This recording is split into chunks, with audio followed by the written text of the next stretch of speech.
How's it going, VOD watchers? We are back with a stream in this game.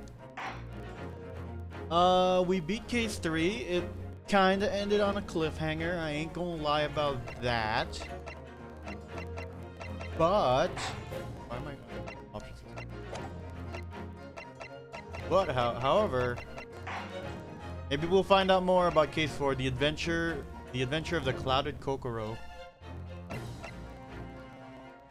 Yo, what up, Solomon? Congrats on being first.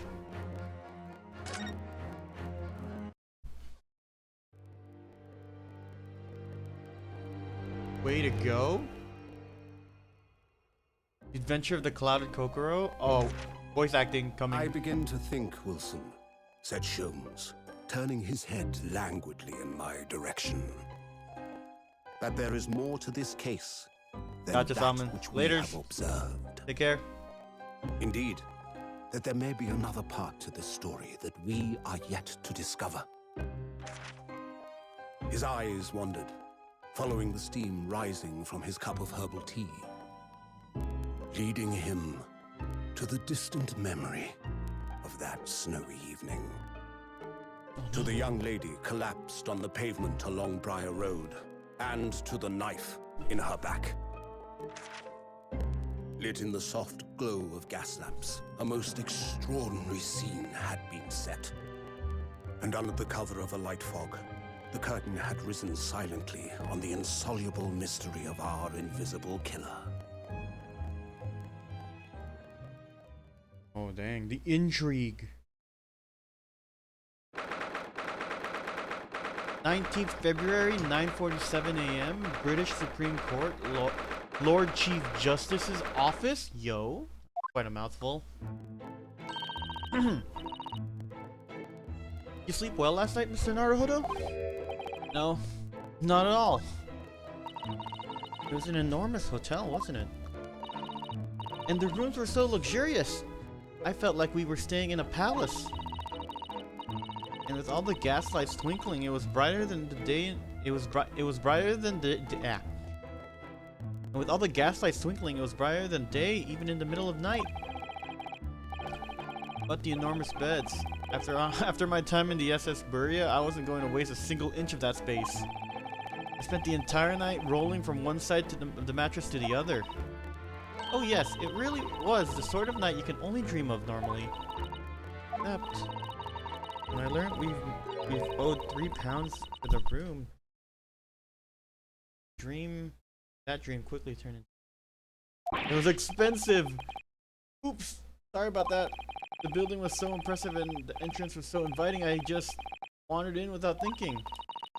A lodging house in Japan, that sum of money would put a roof over your head for a whole year. I did try, but I'm afraid I couldn't help but when my tears were presented with the bill. I really am sorry. Well, never mind. We must find some more affordable lodging straight away, though. If we're not careful, our entire stipend will be used up in 10 days or less. London is a scary place. Ah, good morning to you this early hour. Look at this guy. Oh, yes, well... Good morning to you, Lord Chief Justice. We have come to report on the outcome of the trial at the Old Bailey yesterday. That seems amazing. Bad iron even in the presence of the imposing Lord Strongheart. Yes, I believe you had a very comprehensive initiation into British courtroom practices. Oh, yes. It was very eye-opening. Thank you. And in accordance with your instructions, Mr. Lord Strongheart, Mr. Naruhodo performed his duty to the very end. Yes, I've already been appraised of the event. You conducted a remarkable defense. You may consider the test passed. Oh! No longer are you a student from the Empire of Japan. You may henceforth claim to be a full-fledged lawyer. My country is delighted to welcome young talent from such a remote eastern land. Thank you very much. So, I'm a lawyer now. Now, in view of your new appointment, I have a fresh case in mind for you. I'd like you to take it on at once. I trust that won't be a problem. Another case already? Nothing trains a lawyer better than practical experience. I'm sure I don't sense dissatisfaction, do I? It's just that yesterday's trials ended unusually. I haven't quite come to terms with it. What's to come to terms with? The man was cleared. What more were you hoping for?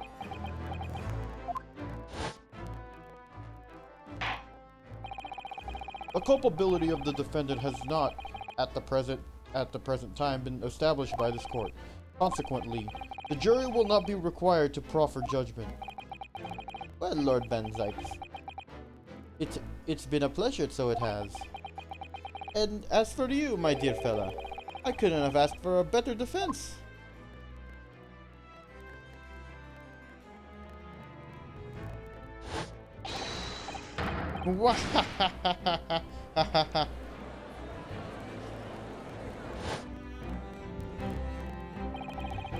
I just can't help wondering. Mr. McGillis really was innocent. Mr. Naruhodo. Just that I never managed to ascertain the truth. And then the trial ended. Well, you needn't let it trouble you a second longer. Sorry? What do you mean, Lord Strongheart? Magnus McGilded passed away immediately following the trial. No! What? Mr. McGilded is dead? Oh damn, the birds flew and everything too. I have 19 minutes and 41 seconds until my next engagement. Time enough to talk. So he was in that in the burning cart. Converse. Talk about his death. I don't understand what happened. How can he be dead? After the trial concluded yesterday, there was a great commotion at the Old Bailey. As you will presumably recall, an omnibus had been wheeled into the courtroom. Yes, of course. That was the scene of the crime which Mr. McGilded had been accused of. Precisely. Well, while the bailiff's attention was diverted by some other matters, the omnibus went up in flames. No. How could such a thing have happened? That is being investigated as we speak, but already police have identified a corpse found inside the charged shell of the carriage as that of McGilded. That's awful! The man must have slipped inside whilst the bailiff's attention was elsewhere. The bailiff really needs to pay more attention. And how could that have happened? That is also being investigated as we speak. Thinking back now, immediately after the trial, Mr. McGilded did mention going back into the courtroom for the omnibus. Well, I must be making tracks now. It's time for the inspection. Sorry, what inspection? They were going to examine the omnibus again, or so I'm told. I asked if I could be present for it myself. An inspection of the omnibus? Not to my knowledge. I don't believe Scotland Yard had any intention of re-examining the carriage. But, and who was it Mr. McGilded was talking about? Never mind that now. The Yard is making a thorough investigation. This matter is no longer any concern of yours. Leave it to the police. Nailed it. Which court? Put him in his cane. So, how did you find your first taste of our country's Supreme Court? Oh, well, I don't know. I mean, it was... wow! Mr. Naruhodo means that the whole experience was steeped in the solemnity of Great Britain's long history. It's really a world apart from our own judicial system in Japan. It's only a few short decades old. Wow, Suzuto-san has such a way with words. And you seem to have a way of failing to find the right ones. The judicial system here is the most advanced in the world. Learn all you can. Most advanced in the world, is it? It was fortunate. Her very first trial was a simple affair. Simple? That was simple? As I believe I mentioned yesterday morning, it was a trial you couldn't lose. I don't mean to be contrary, Lord Strongheart, but the case was anything but simple. Circumstances of the case were so incriminating. I was stunned when I first heard them. In fact, I'm still finding it hard to believe that we managed to not get a favorable verdict. Is something funny? No, my apologies. However, the fact is that you did receive the not guilty verdict you set out to achieve. And that could only be attributed to the exceptional talent. Wouldn't you agree? Well, I don't know about that. Well, never mind. You exceeded my expectations, I freely admit. That much at least is an undeniable truth. It's precisely why I have prepared a new case for you that I mentioned before. What's going on? What was he going to say before? What do you...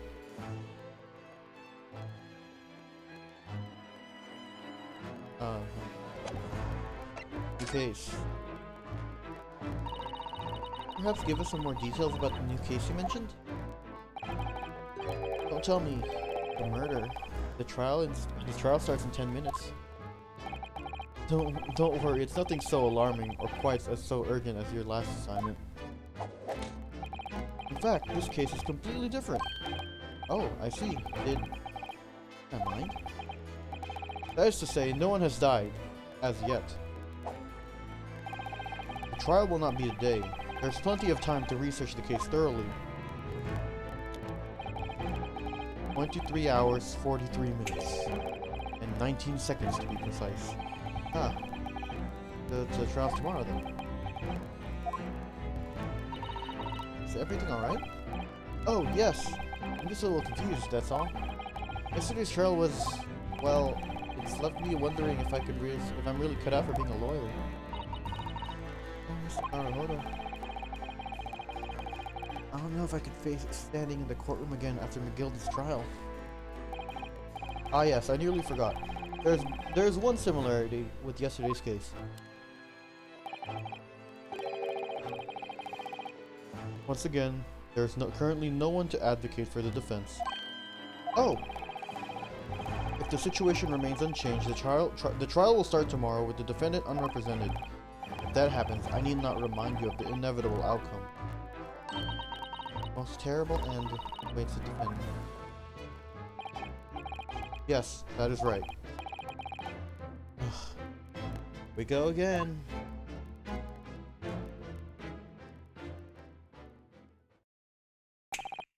The time is up.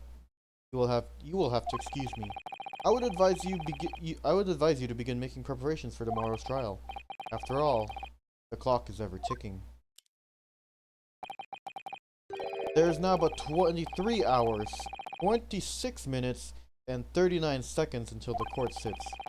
Last time he mentioned 23 hours, he said there was plenty of time. One more thing. Mr. Naruhodo, there's something I should like to ask you. Oh, what's that? Yesterday, you remarked upon something.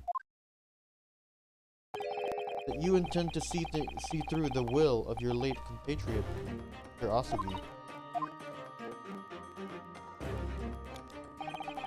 I would be interested to hear what exactly you mean by that. Inside 34 seconds. Oh well, Kazuma always used to say, you see, he wanted to learn how the greatest justice system in the world works so he could change ours in Japan. Now he's gone, I'd like to work towards that myself, and another thing. Oh! Another thing? Continue. On the way here on the steamship, he said something to me. Something very important I have to do. Something very important? And what exactly would that be? He never had a chance to tell me. I suppose He would have. I suppose he would have done. Oh my God, you're out of time. Well, thank you for an enlightening discussion. I suppose he would have done if he ever made it to Great Britain. Okay, cool. Mr. Naruhodo, what's all this about? Mr. Asaki never once mentioned anything of the sort to me. I urge you both to focus your attentions on the matter at hand. I've taken the liberty of summoning the police investigator in charge of the case. He'll be able to appraise you of the details. As long as he can there. So, I wish you the best of luck and bid you farewell.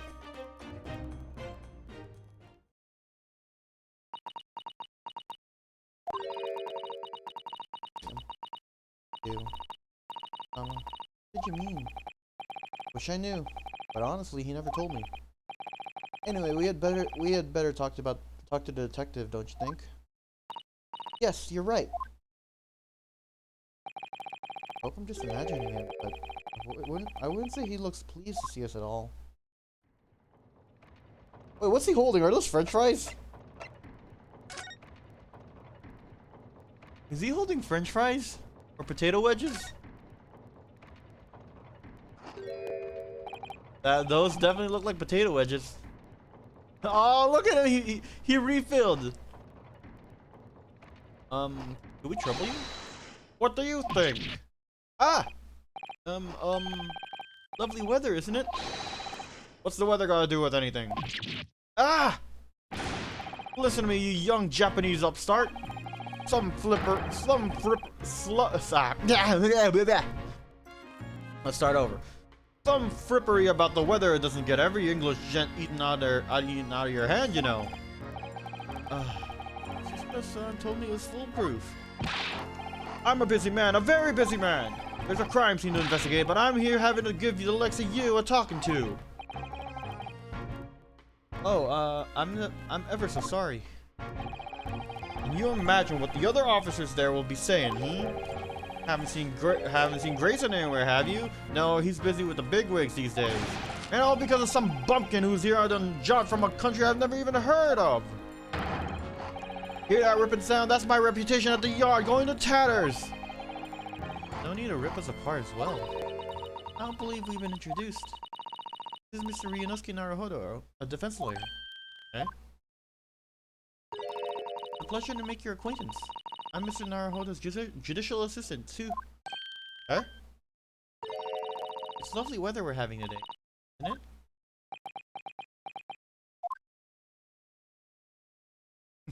Always go back to default to weather. It is unseasonably fine, I grant you. London winters don't see a lot of sunshine. Unbelievable! How did she pull that off? So, Lord Strongheart has asked me to fill you in on the case. The name's Tobias Grayson. Inspector Grayson to you. I'm from Scotland Yard. Grayson? Inspector Grayson? Gregson. Sorry, it was Gregson this whole time, I just realized. What's the matter with Susato-san? Detective's name means something to her? Inspector Gregson. Gregson, not Grayson. Inspector, are you perhaps the Inspector Gregson?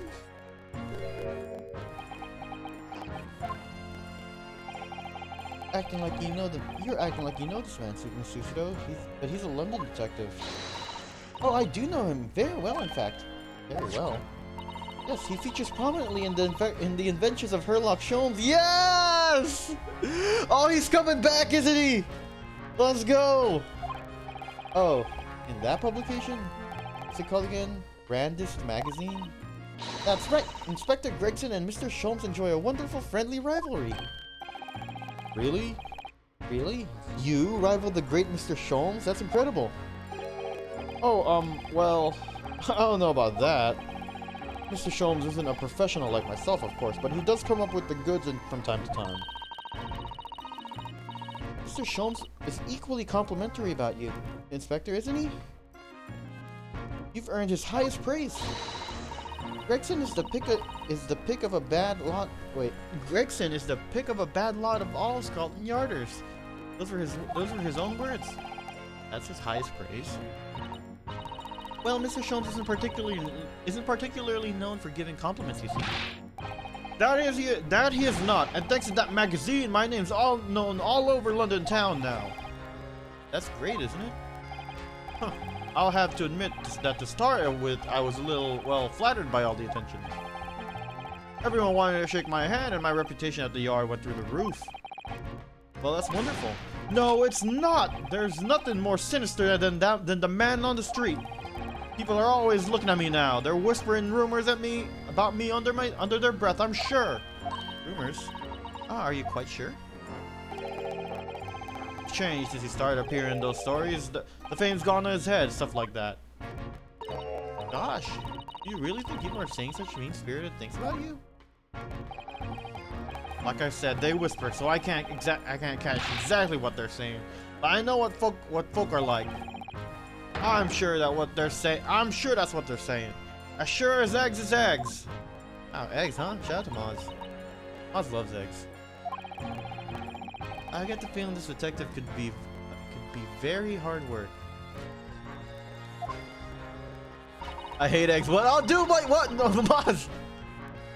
You scared me. I don't need to. Moz famously hates eggs. How's it going? Oh dear, perhaps a sudden rise in fame does change people. I just turned in, you know why we egging?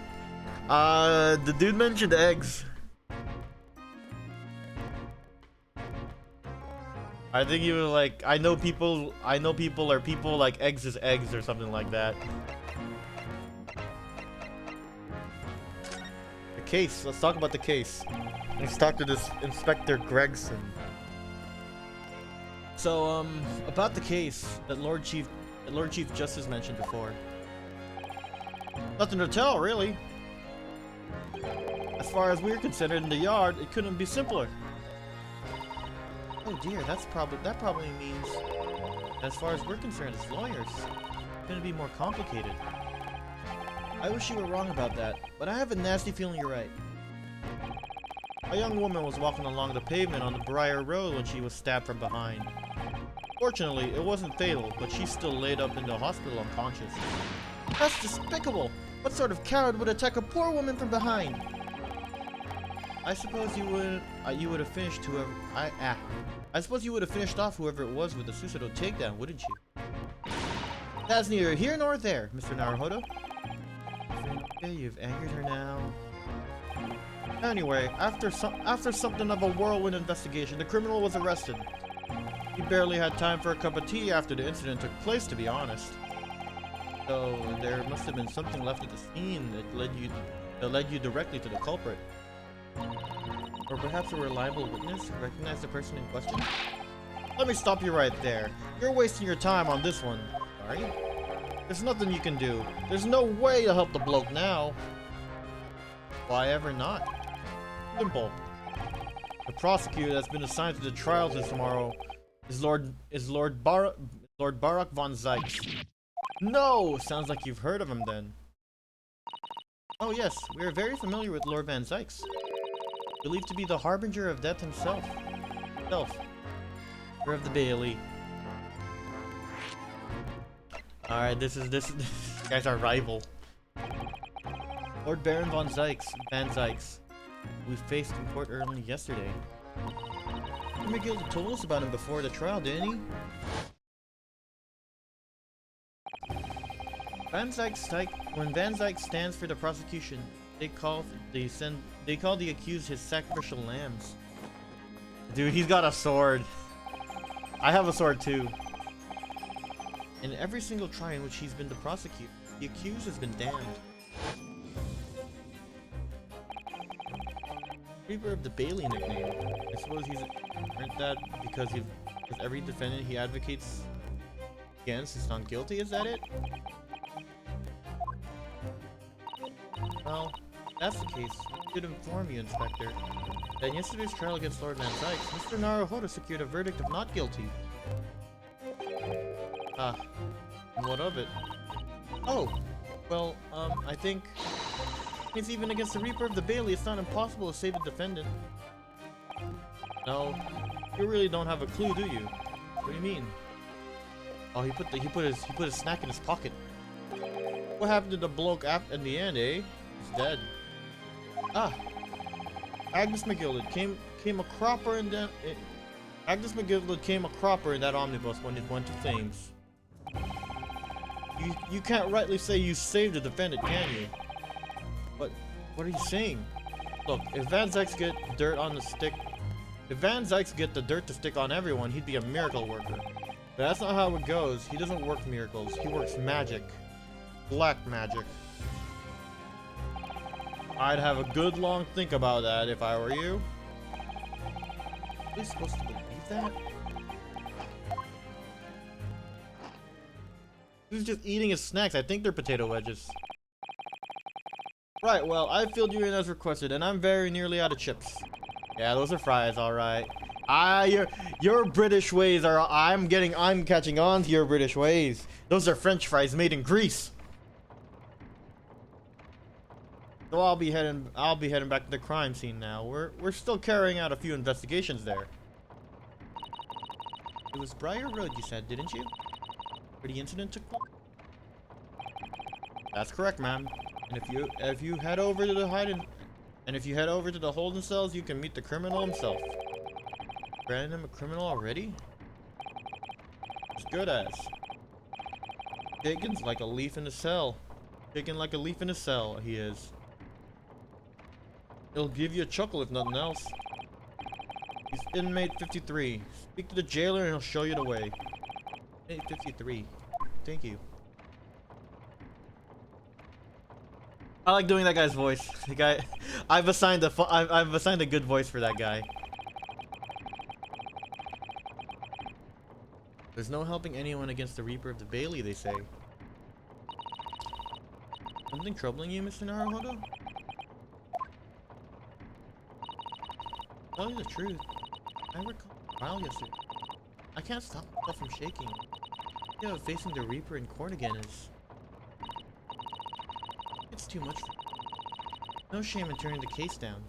That takes courage too. The man they've arrested is innocent. You could well imagine he'd be shaking like a leaf in a cell. I, for one, wouldn't find the sight of that funny. So, if I'm honest, I'm still reeling from the shock of yesterday's events myself. And I'm really not sure if I'll be able to help this man, whoever he is. I'd like to try, but I think I'm going to make some inquiries. Will you help? Did you really think you had to ask? After all, I'm your judicial assistant. Thank you. So then, shall we? Yes! Let's go! Let's get a move on to the prison! This girl is my Maya Fey. 19th February, local prison, cell 9. So these are British prison cells. Wow, it looks like a dungeon. Oh, they're ghastly. It feels like a dungeon. Oh, that's what I was saying. Yes, having experienced it in Japan myself, I can assure you that our wooden cells feel a lot cozier than these old stone walls. Oh, don't, Mr. Naruhodo. You're making it seem worse. Apparently our client is in this cell here. So dark in the back, I can't make him out. Wonder what he's like. Inmate 53, your legal representation is here to see you. Stop hiding in the back of the cell and show your face at once. My cat? As yet with no name? Calling me by a number? It's utterly unbelievable, unjustly, unreasonable. I refuse to answer. Naruhodo, what do you think is going on here? I have no idea, but I wasn't just hearing things, was I? That triad of complaints was in Japanese. Oh, who are you?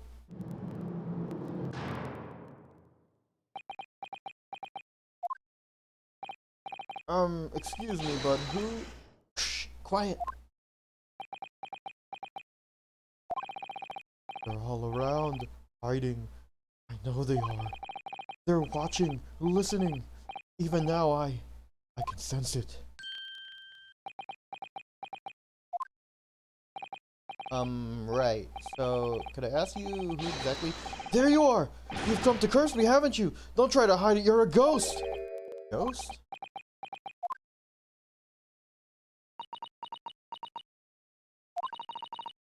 You mean you know harm, prisoner-san? Are you Japanese by any chance? His eyes. This is beyond my wildest dreams! Yeah, look at this guy! Guy's a nervous wreck! Forgive me for that outburst before, I'm so sorry. Oh, it's fine. We were just a little surprised, that's all. Imagine it! It's been 12 long months since I left my hometown, and here I am, in a frightful mix in a foreign land! Frightful fix. Still hearing the sweet, sentimental tones of a compatriot's voice, here in this damp, dark hellhole, was a most monumentally moving moment! I could have guessed that this new client Lord Strongheart assigned us turned out to be a fellow Japanese. Ah, what compassion my fellow countrymen show. Dispatch a first-class lawyer all the way from Japan to defend a mere foreign student. Wait, to dispatch a first-class lawyer all the way from Japan to defend a mere foreign student. Noble, nurturing, never-failing Nippon! First-class lawyer? Oh dear, I think there's been something of a misunderstanding here. I wonder, would you be so kind to tell us what happened? Why were you detained as a suspect, for example? Yes, I can, I will! Shan't stay sullen and silent! I like this guy a lot. I'm not quite sure I understand what he means, but he seems happy. Yes, he does. I just hope he actually has a good reason to be.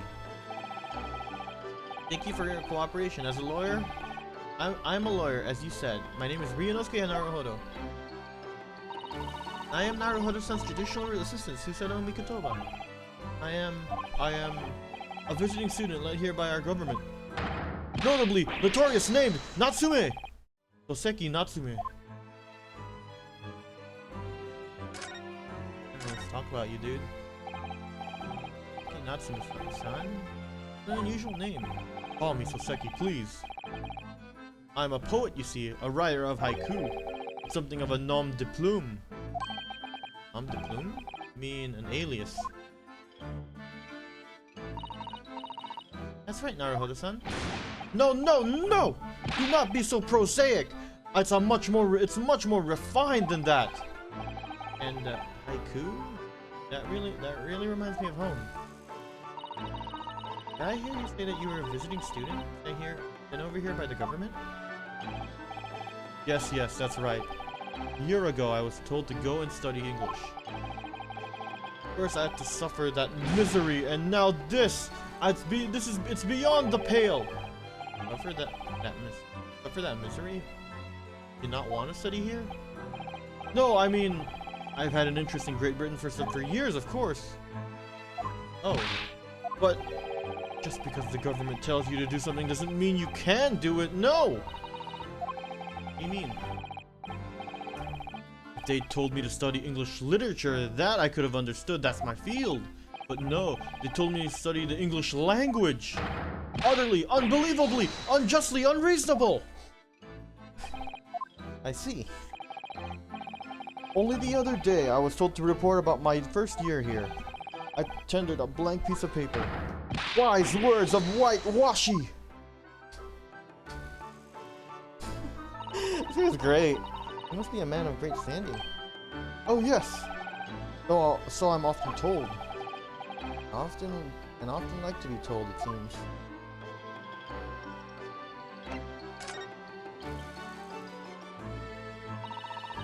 Perhaps tell us what happened. Could you perhaps tell us what happened while you've been arrested, Miss Soseki-san? I didn't do it. I didn't commit that atrocious murder. Murder? Oh no. It's all right. The woman didn't actually die, did she? But she was stabbed with a knife right before my eyes. Or your eyes? You mean you saw the attacker? I didn't see anyone. What? I'd seen the person who did it. Do you think I'd be locked up in here? Oh dear, it seems this case is becoming rather complicated. Why me? Why me? Why'd that silly woman have to be stabbed in front of me? It's the curse of London. It's incredibly, inexcusably, irritatingly inconvenient. So Saseki-san was here at the scene. But he didn't see the attacker. It's vital that we find out more about the case. About the case? It was an accursed evening, just after the snow had started to clear with heavy fog. I had been to the bookshop to buy some books, and I was on my way back to my accursed lodgings. Sure the bookshop wasn't accursed too? As I was walking along that accursed pavement, I could make out a sole silhouette of another ahead of me. A woman wearing a green overcoat she was. Just as I went to overtake her. Oh damn! She suddenly let out a little scream and collapsed onto the cold, hard slabs of stone at my feet. How terrible! I called out to the woman, but she didn't move. It was like a ghostly, ghoulish, grim graveyard. Light exaggeration there, perhaps. I was terrified. I had to get away from there. So I ran. Excuse me. So I ran as fast as my legs would carry me back to my accursed lodgings. That's not good. They'll say it was shameful, I know, to run away like that. Tell me, Soseki-san. Was the victim an acquaintance of yours? Don't be ridiculous! Do you think I know any of these fair-haired English? And the young woman at that? I'm different, shy, timid, unsure. I can't talk to people! I see. A young woman, unknown to Soseki-san. At the time it happened, who else did you see nearby? Did anyone pass you? Regrettably, apart from myself and the woman, I didn't see a soul. No one? Oh, great. But the victim was unknown to you, and there was nobody else in the street at the time. That creates something of a conundrum, doesn't it? What conundrum? Let's talk about the conundrum. What do you mean, Susato-san? What's the conundrum? Well, what if Soseki-san if what Soseki-san has told us is true, there's something I can't explain. He says he didn't know the victim and there was no one else at the scene. And he apparently fled without having been seen. I did. If that's the case, surely this man has to be the culprit. Ah, you! What did you just say? Nothing! I didn't say anything! Oops, perhaps I thought a little too loudly. Actually, that's not what was troubling me. What I was talking to him about was, how did Soseki-san actually come to be arrested? Sorry? He didn't touch the victim, and there was nobody at the scene to see him. But how did the police ever discover that he was there in the first place? Oh yes! She's right. It was him. That accursed great detective! He led the police to me! Of all the bad luck! Accursed great detective? Could it be? Oh, let's go! I shan't never forget that man's name as long as I live, with his haughty laugh and his self-proclaimed greatness. Brash, big-headed busybody, be gone! May you be cursed until the end of your days, Airlock Sholmes! I knew it! Mr. Sholmes? Oh, let's go, Airlock Sholmes! He's German. Well, I didn't expect to hear that name from this man's lips, that's for sure. It was the morning after the nightmare had unfolded on the pavement before me. Ooh, excuse me. I be yawning and shit, man. I was gnawing on a silver hard cheese when some men suddenly burst in through the door. They started shouting at me, "This is the police! Put the weapon down!" Yes, it was a thin silver. Yes, it was hard. But I wasn't eating a weapon! Discussing dietary discrimination, devils! You clearly had a trying morning yesterday. And there he was, in the middle of all the policemen, grinning like a Cheshire cat. That Airlock Sholmes! It's actually just Herlock Sholmes. He's English. I've since found out that he's a famous name in detection here in London. Yes, the great detective really is very well known. And his overly sharp mind managed to deduce my whereabouts, apparently. He thinks I'm a knife-wielding madman! Me, this weak, stooped kitten of a man? I wonder what great deduction process led him to this conclusion this time. Do you mean to say that Mr. Sholmes' deduction was the only reason the police arrested you? That would be really most unreasonable. Well, the thing is, I was thrown into a panic when they barged their way in. Of course you were. That's only natural. I was terrified and trembling, and they kept throwing question after question at me, in impossible English.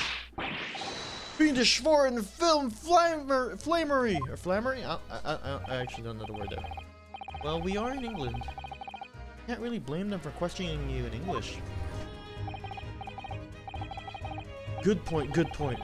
But my mind went blank. I knew I had to answer, but I didn't know what to say. So I just kept repeating things like, "Yes, I do, and I'm fine." Next thing I knew, I was in manacles. Before I knew it, I was thrown in here. Oh dear. I'm afraid that's hardly surprising. I'm fine? He's not fine now. Mr. Naruhodo Esquire. Oh? You can just call me Naruhodo. And when we're speaking English, a simple mister is more than enough. Oh yes, alright, yes. They really got to me. This country is poisoning my mind. Please, I beg you to defend me in court tomorrow. You can tell them what really happened. You'll do it, won't you? Well, why? Why is it so hard to say yes to me? Well, the thing is, I'm just a student like yourself, on a study tour. A student? I've defended a case in the Old Bailey, only the one though. But at this moment in time, I really don't know what I'm supposed to believe in. I'm confused about what justice in this country even means. Oh, Naruhodo-san. I'm not even the foreigner who was supposed to be here. I'm sort of a locum lawyer, I suppose. But that armband! That's the mark of a defense lawyer from our great empire. It's a keepsake from the man who should have been here. He was my best friend. A keepsake?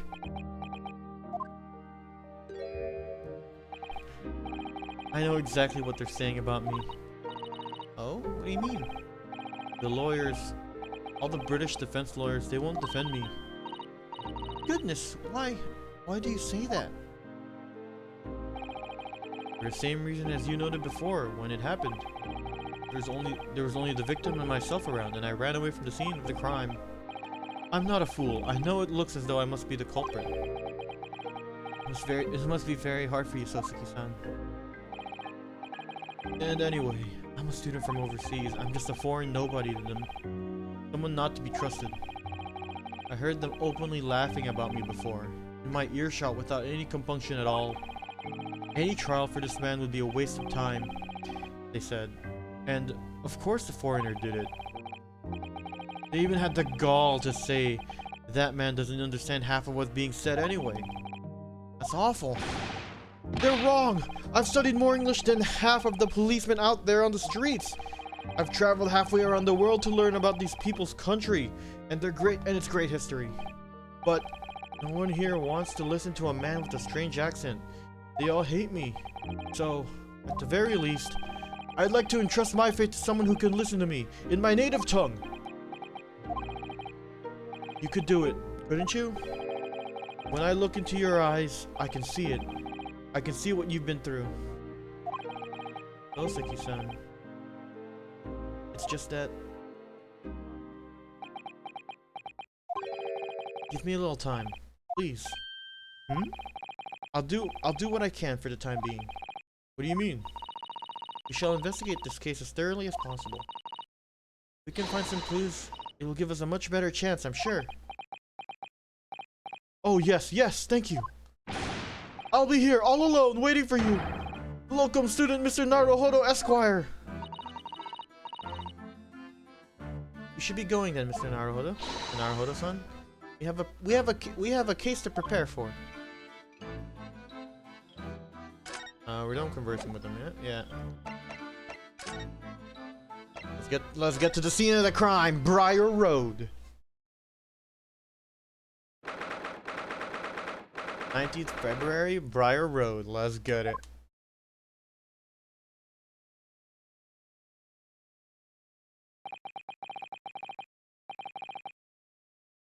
So this is where it happened? Briar Road? Ah, look! Mr. Naruhodo! Look at that regulation metal helmet. It's unmistakable. The men of Scotland Yard are here. They're investigating as we speak. That is their job, you know. But Mr. Naruhodo, to see one with my own eyes. They're often depicted in the adventures of Sherlock Holmes. But I've never dreamt I'd ever come this close. Wait, to what? To a real Bobby's helmet. What? The helmet? Of course. I have to try one on one day. Well, I hope your Hattie dreams comes true. Oh, it's this guy! What's the Japanese delegation doing here? Oh, Inspector Gregson! This isn't on the tourist trail, as I'm fairly sure you're well aware. Yes, of course. We're here to investigate. So you've been to the holding cells then. What do you make of the criminal? He's not a criminal as you put it, Inspector. He's a suspect. We'll see about that. You Japanese like to stick together, I suppose. Well, do what you will. It doesn't bother me. The blokes in court tomorrow, whatever happens, and that verdict's a foregone conclusion. Stone cold air of rejection. Take heart. London at this time of year is full of stone cold air. That makes it worse somehow. Scotland Yard. Tell me about Scotland Yard, Inspector. Ever since I read about it in The Adventures of Sherlock Holmes, I've been fascinated about the place. The Yard is the most sophisticated policing organization you'll find anywhere in the world, ma'am. Oh, and you know, I've always dreamt about wearing a real Bobby's helmet. It doesn't make them look the part. It does make them look the part, seeing the policeman there with his helmet on. You certainly get the sense that this is a man who will take no nonsense in his duty for protecting the city. Oh yes, doesn't he look wonderful? Being a London Bobby is hard going, I can tell you. Oh really? First thing in the morning, you know what he does? Gets round and rouses all the laborers on his beat so he can get off to work. What? He wakes people up? Yup. Traps on their windows with long poles. Did it myself going back a bit. I had no idea. The Bobby works for the people in town. It's just another one of his duties. After all, he starts tirelessly patrolling the streets all day long. He has to cover 20 miles a day. That's the regulation distance. I can't really imagine how far that is, but it sounds like a long way. Let me see. 20 miles. That's approximately the distance from Tokyo to Yokohama. On foot? That's definitely taking things a step too far. When it gets dark, of course, he has the important job of lighting all the gas street lights. Oh my. I suppose in between all those duties, bobbies are expected to investigate cases as well.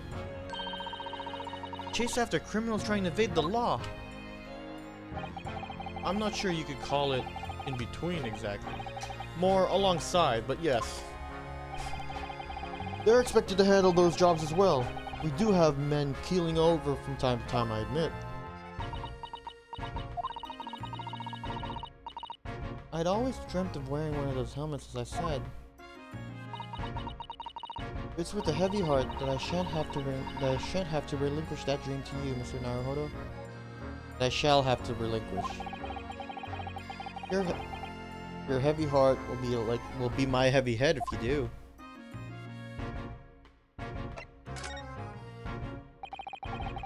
It happened around 5 in the evening, 2 days ago, just there on that open bit of pavement.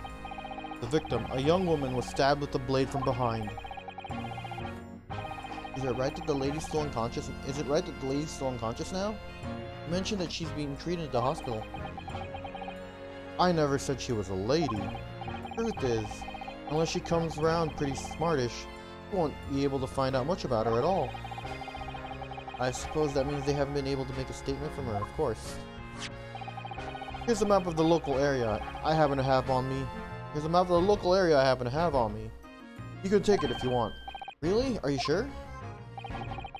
It's yard policy to give lawyers, defendants, suspects the odd bit of information. Go on.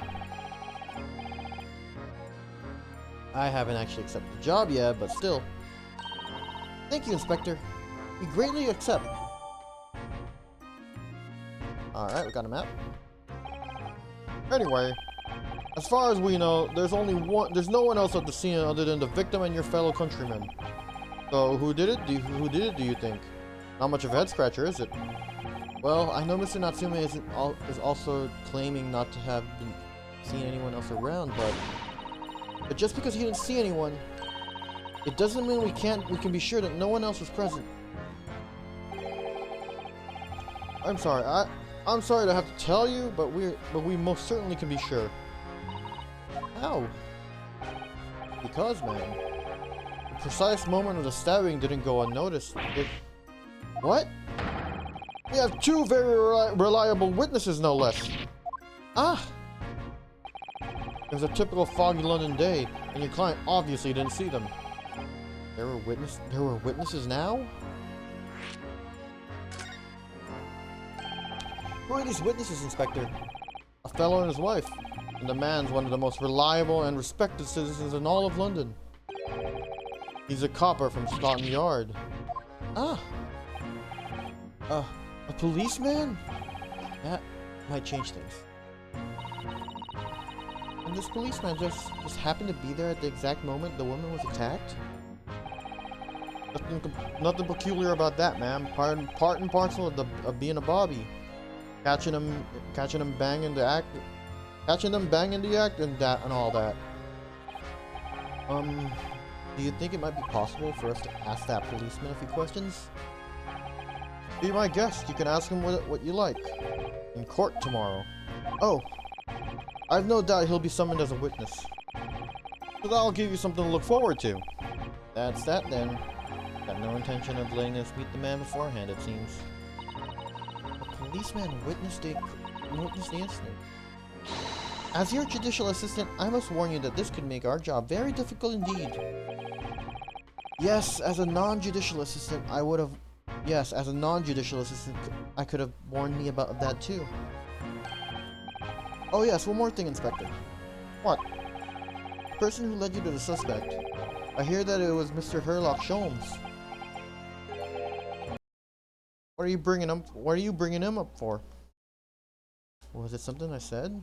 The color has drained from this man's cheeks.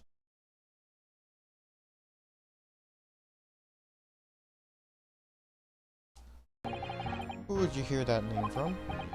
Oh, well, it was Mr. Natsume who mentioned it. He said that Mr. Sholmes was with the police when they entered his lodgings. I'm sure it was the result of one of Mr. Sholmes' inspirational great deductions. Fiddle faddle! Ah! The man's an amateur! And I'm getting sick and tired of him showing his mug everywhere! Oh? I don't know where he gets his information from, but he turns up at the scene of the crime, wanders around spouting incomprehensible rubbish, and before you know it, he claims to have solved the case? Yes, he's quite astounding, isn't he? He is a great help to Scotland Yard, though, isn't he? Gibble gabble! Ah! Ever seen this before? Oh yes, that's Randus Magazine. The wonderful publication in which the adventures of Herlock Sholmes appears. Yes, well, that wonderful publication, as you put it, sees fit to include several of the Yard's detectives in its stories. And the so-called great detective makes a mockery of us all. If you ask anyone at the Yard, it's a misadventure to be included in any of Herlock Sholmes' tales at all. Well, I suppose there is an element of that. We work our socks off, every one of us, only to be frumped by the public thanks to that obnoxious detective. The man's as dangerous to us at Scotland Yard as he is to all our criminals. That can't really be true, can it, Inspector? Clearly, the great detective and the police have a complex relationship.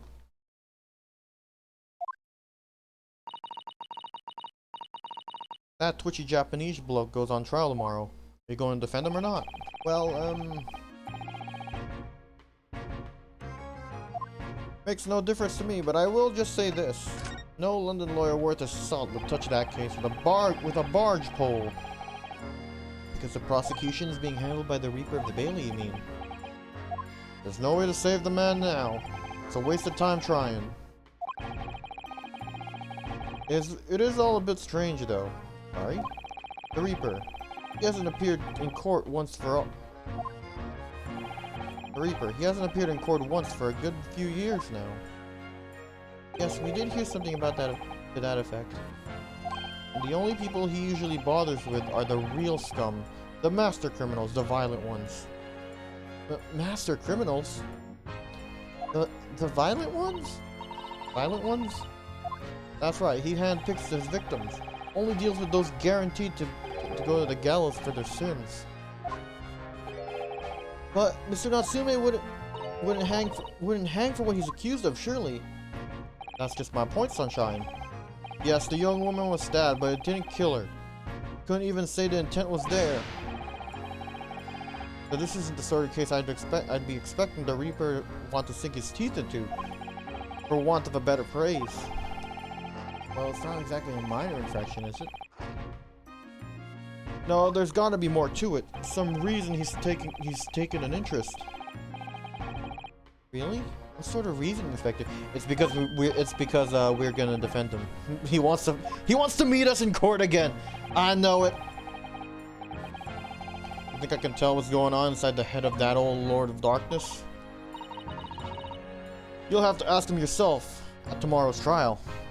Are you really going to have to face the Reaper again? The Lord of Darkness, as you put it.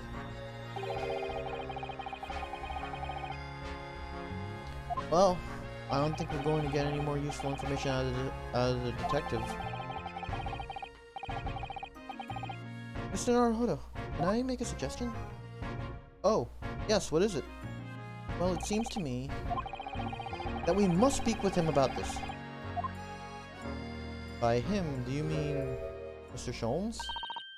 Yes, Mr. Herlock Sholmes, exactly! Look at those shining eyes, you can't wait, can you? Well, Mr. Natsume did blame Mr. Sholmes for all of this, didn't he? Yes, he did. He really did. Which makes him an involved party in the case. Are you just going to ignore that? I hope not. I assure you, that's simply not my selfish desire to meet Mr. Sholmes again. Trouble is, we have no idea where the man's address even. Well, how? It's Baker Street! How did you know that? It's in the stories, of course. 221B, Baker Street, the most famous address in the world. Oh, I see. Well, there's nothing to stop us from going, I suppose.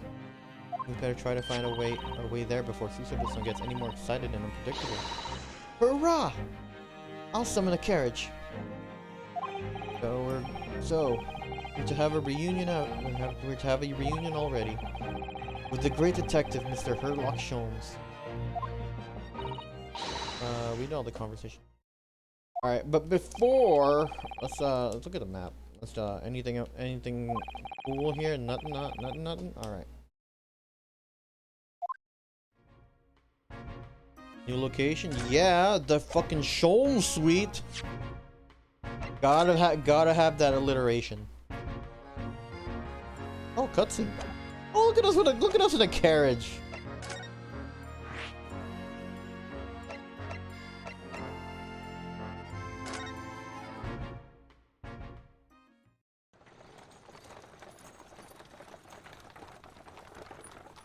Aw, dude, what a taxi. And it's voice acted? That's cool.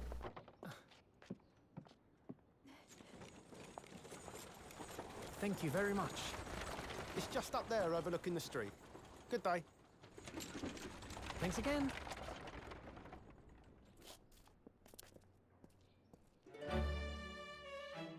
This is it.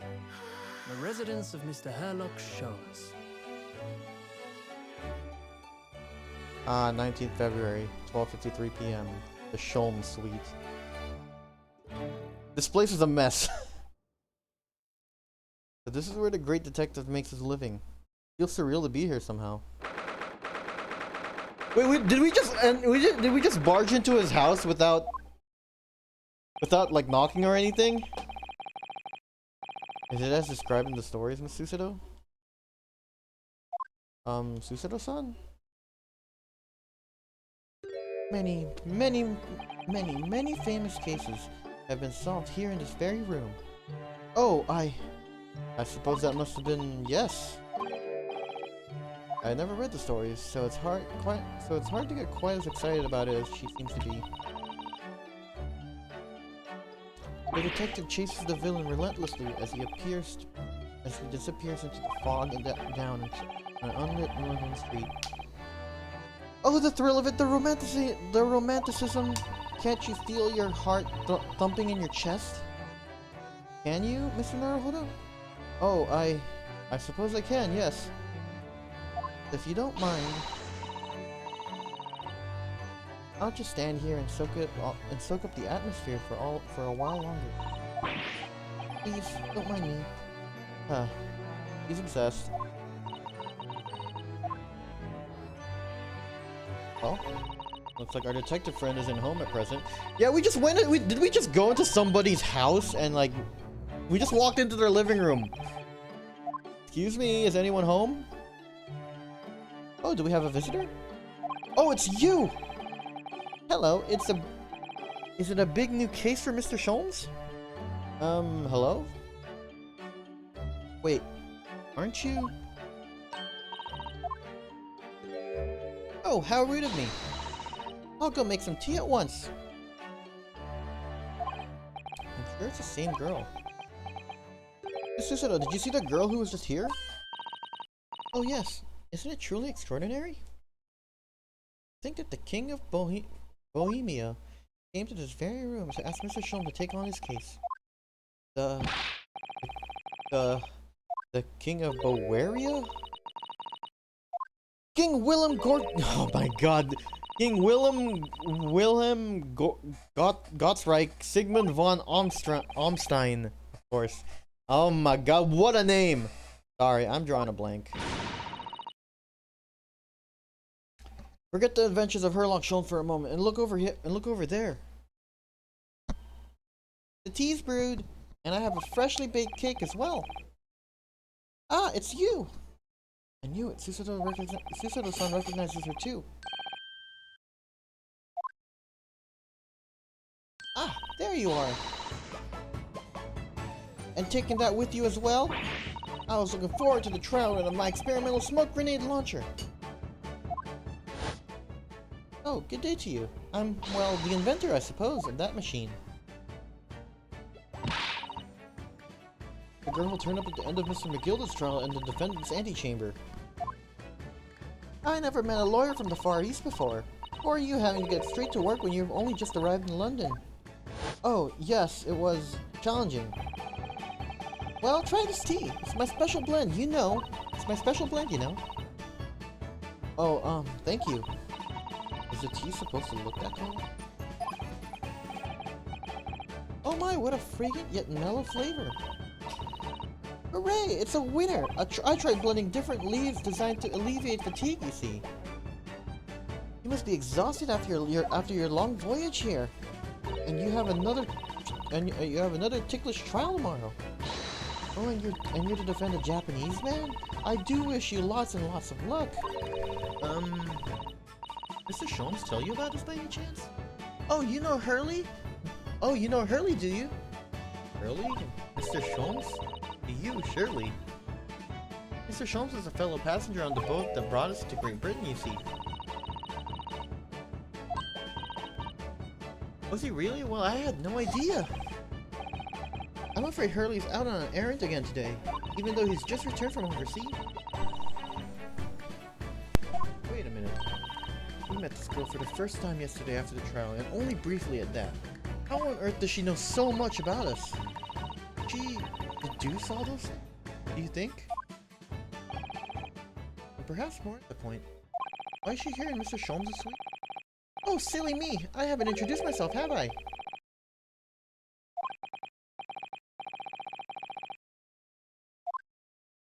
It is a great pleasure to meet you both. My name is Iris Wilson. I live here together with Hurley.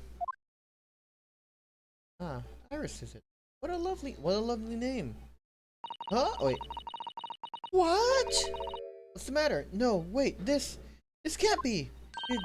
Did you say your name is Wilson? Matter with Susan-san. Why is she so flustered all of a sudden? Yes, that's right. And what are your names? Oh, I'm Ryunosuke Naruhodo, a lawyer from Japan. Oh, sorry. I'm Mr. Naruhodo's judicial assistant, Susanoo Mikotoba. It's wonderful to meet you. Lovely. Susie and Runo. Got it. Susie? And Bruno? Or this girl that meets the eye. I have so many questions for her, I don't know where to start. Yes, and so do I. Oh, I didn't mean to converse. Iris.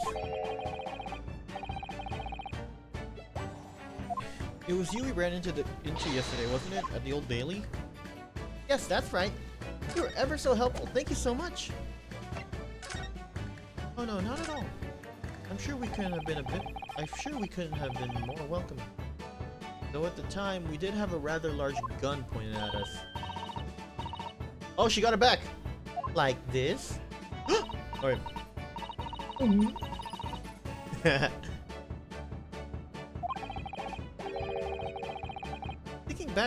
Thinking back now, you left Miss Lestrade in tow, didn't you? Oh yes, that awkward witness, Dina Lestrade. Oh, Ginny? Yes, she's a professional pickpocket. So we found out. It was very naughty of her to pinch my invention like that. Are you referring to the trial-disrupting gun-like contraption? Exactly, so I followed her, you see, to get it back. Perhaps I should think about fitting a self-destruct mechanism on my inventions.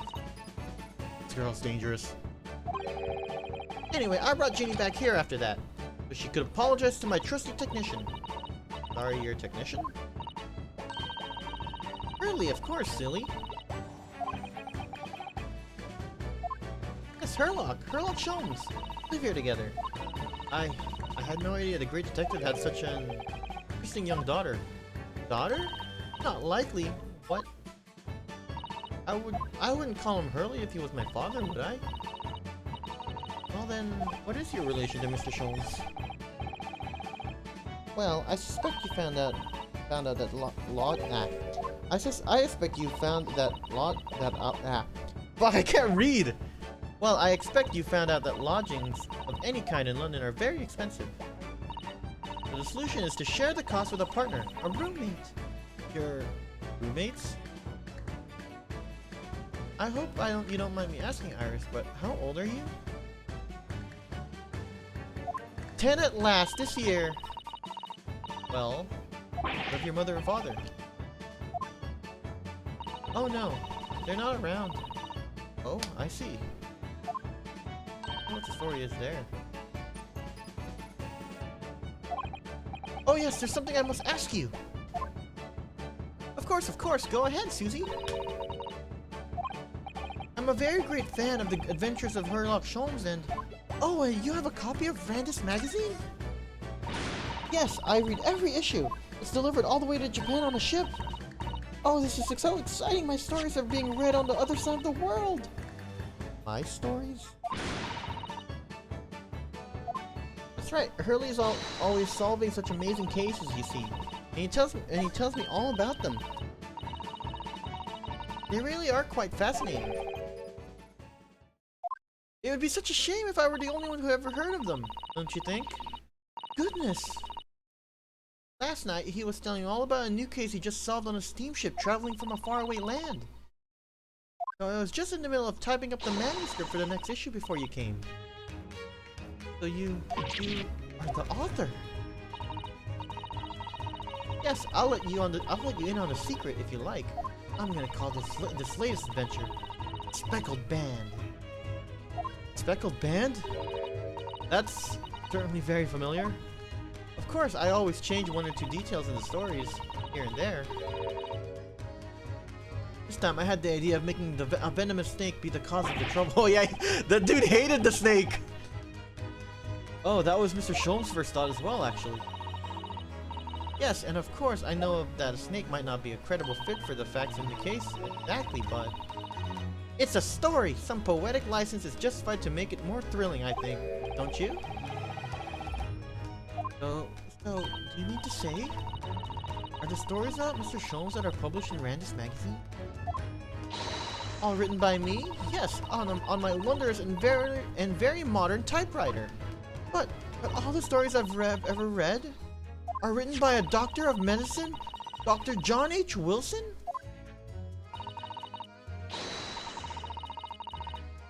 This sounds getting more. Oh, wait.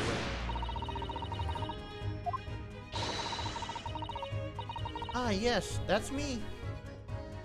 I mean, my name really is Wilson. But what about the Doctor of Medicine part? That's all true. I'm a Doctor of Medicine. No, at 10 years old? At 10 years old. Well, that's quite remarkable. But Dr. Wilson is an English gentleman. Ah, yes. I did alter the setting slightly for the stories to be more compelling. Oh. Well, it sounds a little strange, doesn't it? A great detective with a 10-year-old girl in tow? I suppose it does, yes. The world has just fallen apart. About before. Yes? What's on your mind, Bruno? Do tell me. How did you know that I was a lawyer and we just arrived in London, I mean? Yes, oh, and that we have a difficult trial tomorrow? How did you know all that? Oh, that's what you mean. Please, tell us how you did it. In every detail. Of course, I'd be delighted. Though, really no mystery. Now, let's begin. Oh, are we gonna do the thing? Iris Wilson is proud to present her Logic and Reasoning Spectacular. Yeah! I love these. First of all, I already knew that you were a lawyer, Reno.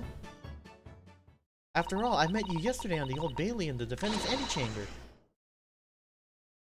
You also said that we'd only just arrived in London. How'd you know that? I observed a passport and a traveling ticket protruding from your breast pocket. Oh! Well, I was reasonably confident that you might have only just arrived in the country. And on top of that,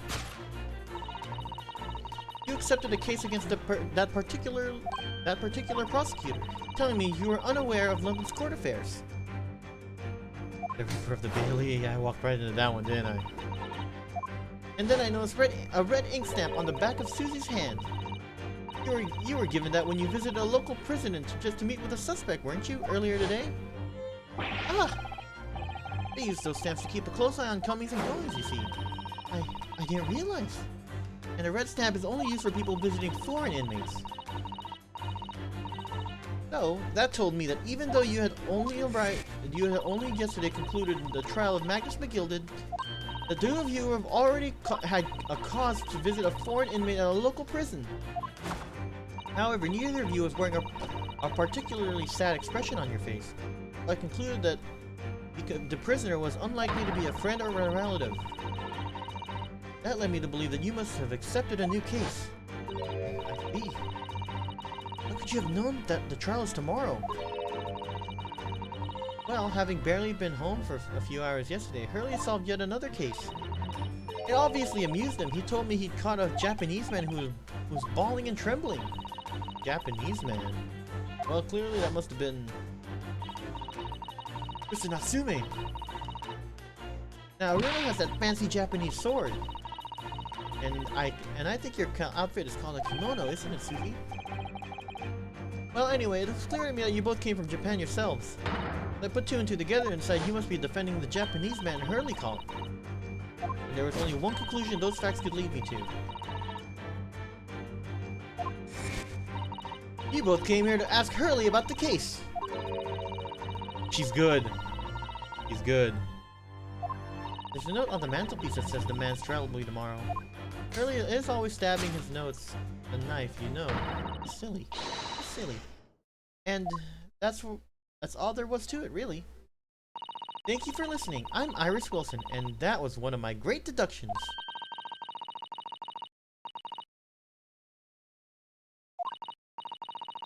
Well, was it a winner? My deductions correct? They were spot on. That was amazing, Iris. A great deduction. You even managed to discern something of Mr. Sholmes' delivery. Oh well, I was just copying Hurley's style for that. Really, this is really very good news. You tell us about the case involving the Japanese man. Won't you, Iris? Please. The case of the Japanese man. So yesterday, Mr. Sholmes apprehended a Japanese man. You were saying... Yes. Hurley had just arrived back in London after a sea voyage.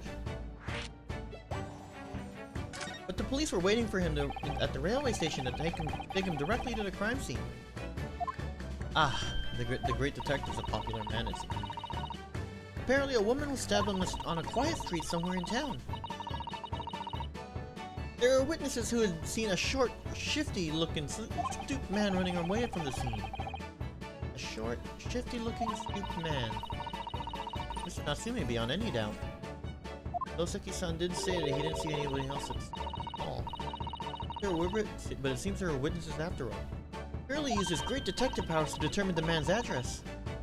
It was a lodging room very nearby. He went directly there with the police. And what did they find? A short, shifty-looking, stooped man shivering in fear. Oh, Mr. Sholmes' great deduction certainly hit the mark that time. Of course it did! He's a great detective! Still, that means the incident occurred only 2 days ago. Surely tomorrow is too soon for the trial, isn't it? Definitely! We have no time to investigate properly! Hurley says that... Oh, my battery's low. 1 second, let me look for my charger.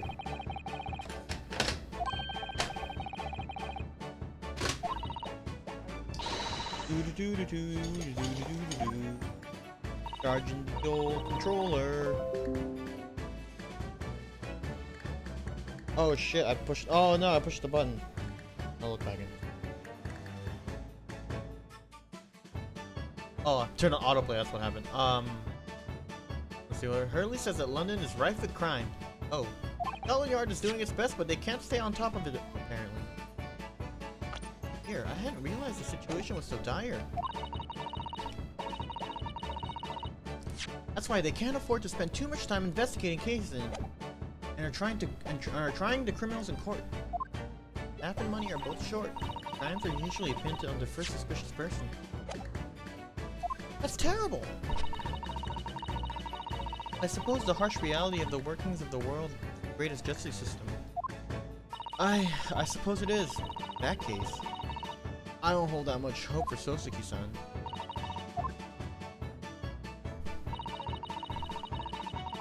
Thank you for answering so many of our questions, Iris. This has been very informative. Oh, you're most welcome. I've had so much fun.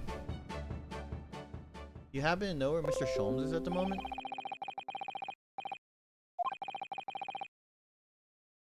As you guessed, we'd like to ask... sorry, wrong voice. As you guessed, we'd like to ask him some questions about the case as well. Ah, well, I expect Hurley is still investigating the scene. Of the case involving Mr. Natsume, you mean?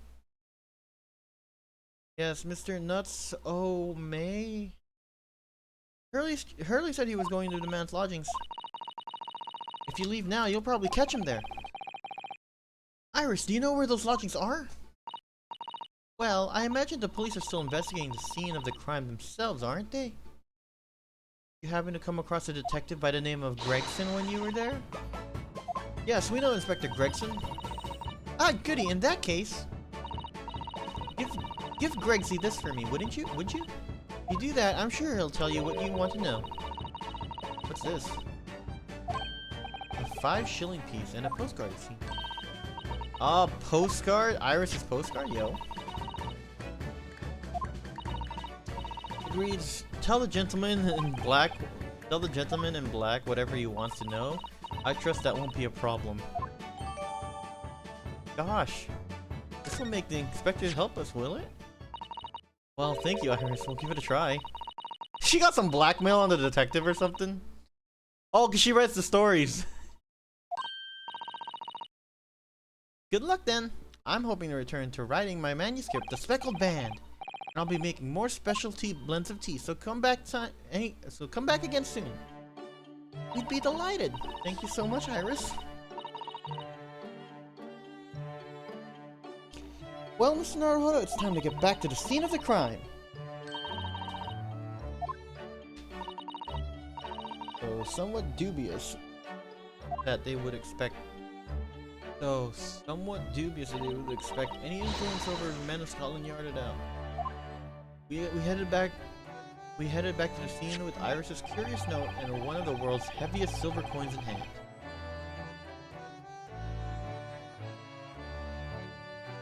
To be continued.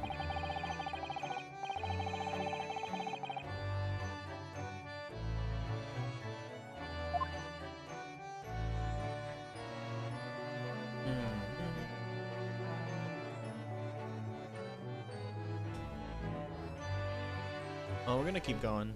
Probably go one more part. One more, like, be continued screen for that. 19th February. 2:38 p.m. Briar Road.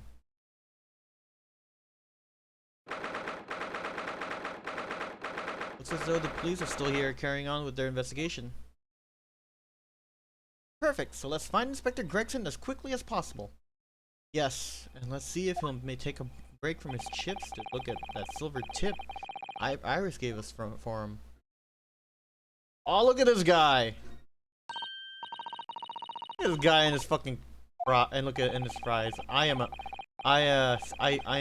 using the American term. Inspector Gregson, do you have a moment? I'm sorry to say I don't. I'm a very busy man.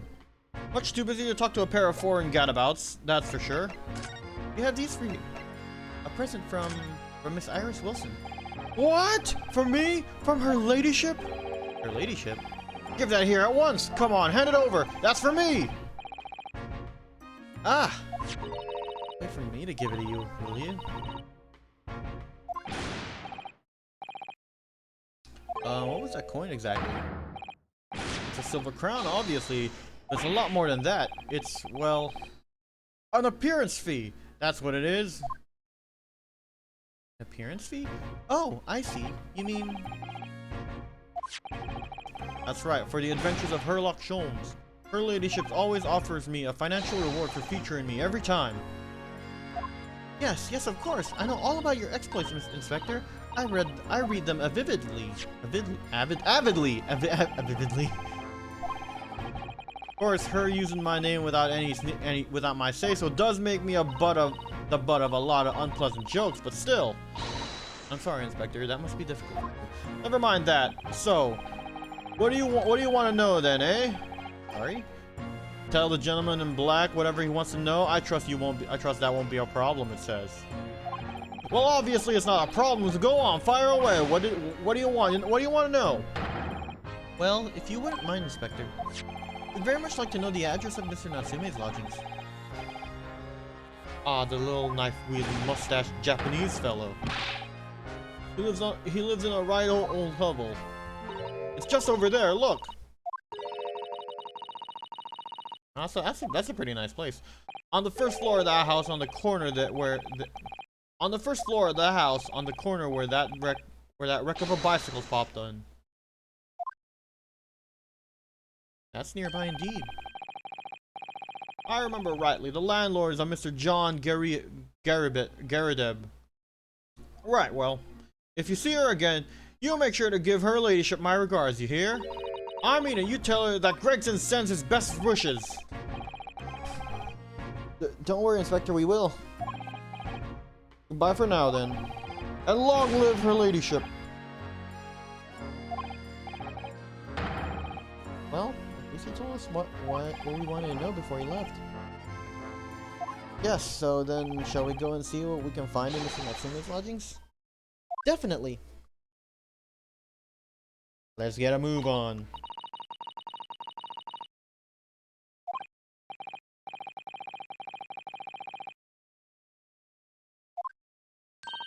19th of February. Mr. Natsume's lodgings. Okay, actually 1 second. I'm gonna go get some water. But in case anybody asks if I miss it, I've gone fishing. Be right back.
Alright, I'm back. Alright, let me get comfortable on my chair. Alright, where were we? Ah, yes. Investigating the home of the suspect. May I help you? Ah, yes. Would this be the residence of Mr. John Garadeb? Indeed it would, sir. And who may I say is calling? My name is Ryunosuke Naruhodo. Mr. Naruhodo is representing Mr. Soseki Natsume. I believe he takes lodgings here? We would very much like to ask him some questions about our client. One moment, please. I shall convey the message to Mr. Garadeb. Oh, oh shit! I forgot to take the thing out. Good thing I was reading. So you guys didn't miss a thing. Did you see that, Miss? Did you see that, Miss Usudo? That was a real-life English maid. I know. As I understand it, anyone of standing in English society employs a number of household staff. That was the first time I've ever seen one in the flesh. Oh, this day just keeps getting better. Certainly feels like we really arrived now, doesn't it? We only need to meet a butler and the experience will be complete. Well, I'm not sure I'd go that far, but I understand the sentiment. Thank you for waiting. Mr. Garrett, we'll see you now. This way. Yo, look at this guy in his fucking moon head!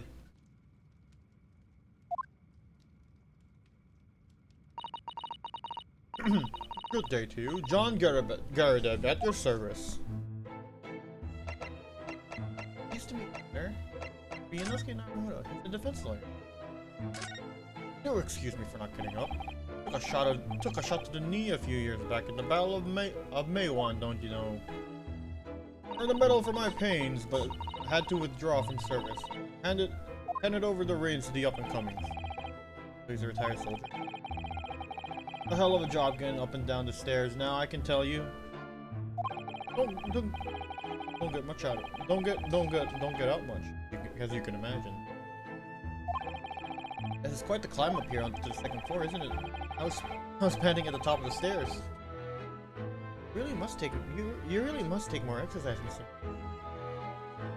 Do you think so?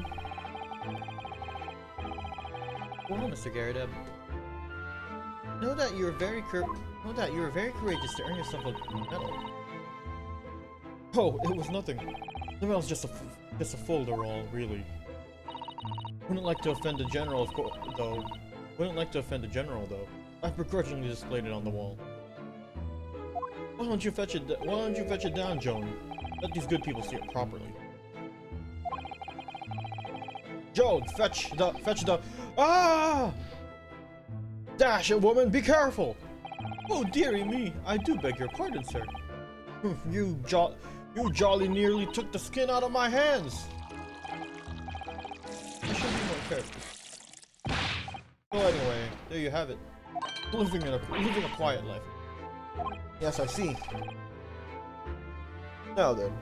I can't get get the guy's voice. I can't decide what to do for it. Now then, I want you to know about the chap lodging downstairs, is that right? Yes, we would be very grateful if you could answer some questions for us. Only too pleased, naturally. Especially if it helps keep the peace here in Blightly. We forged an alliance with the Empire of Japan recently, as I'm sure you're aware. So this case is very much in the public eye, as it were. Oh, is it? Even had some famous detective poking around, you know, in this old house, would you believe? Yes, Mr. Sherlock Holmes. Could have been. Didn't catch the chap's name. Not really my cup of tea. All that detective business. Oh, but you have a copy of Randis magazine here, so. Ah, no. Anyway, the chap's investigating the foreigner's room as we speak. It was in Soseki-san's room. It's a bally nuisance, is what it is. The whole neighborhood's switching its curtains now. I don't like all this fuss. It's jolly unsettling. But Mr. Natsume then, Tsugaru, please do tell us. Ah yes, a Japanese chap. Only been lodging here for a week. Oh, just 1 week? So we moved in very recently then. I have 2 lodgers most of the time, one on the ground floor and one just below us. The first floor room has become available a week ago. Ah! Dash it all, Joan, do be careful! Oh my goodness! I'm terribly sorry, sir. Been available, let me see, there's been... If you want to know my opinion, I thought he was a shady sort from the moment I set eyes on him. Oh? Why? seemed to have a most nervous disposition, always shaking and looking over his shoulder. The man had shady written across his sweat-soaked brow, if you ask me. I said to myself, Joan, that man is trouble. Sooner or later, he's going to do something untoward. And I'm rarely wrong about anything. We won't be calling his maid as a witness. We won't be calling this maid as a witness, that's for sure. Is there anything else that struck you as suspicious about the man at all? Yes, oh, yes, indeed there was. And she's dying to tell us. Did you notice anything else at all about your lodger, Mr. Natsume? Oh my word, yes, the man was shadier than an orchard! Elaborate? Well, take the man's room. Absolutely stuffed full of books, is it?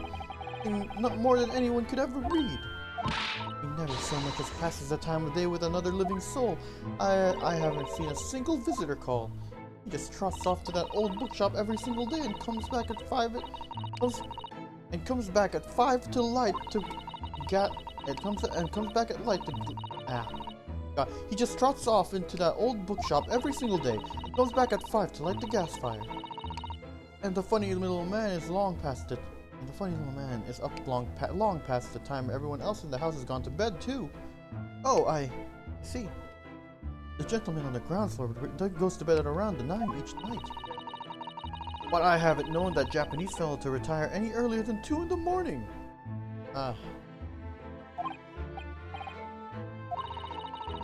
Clarify something for us, I wonder? What, pray? How do you know so much about Mr. Natsume's routine? Oh! I'd understand it that neither of the lodgers live on this floor of the house. I'd understand that neither of the lodgers live on this floor of the house, is that correct? That's right, yes. They're both below us, on the first floor and then street level. Then how else do you know so much about the lives of your lodgers? Precise times they come back from the evening, for example. Even the times they go to bed.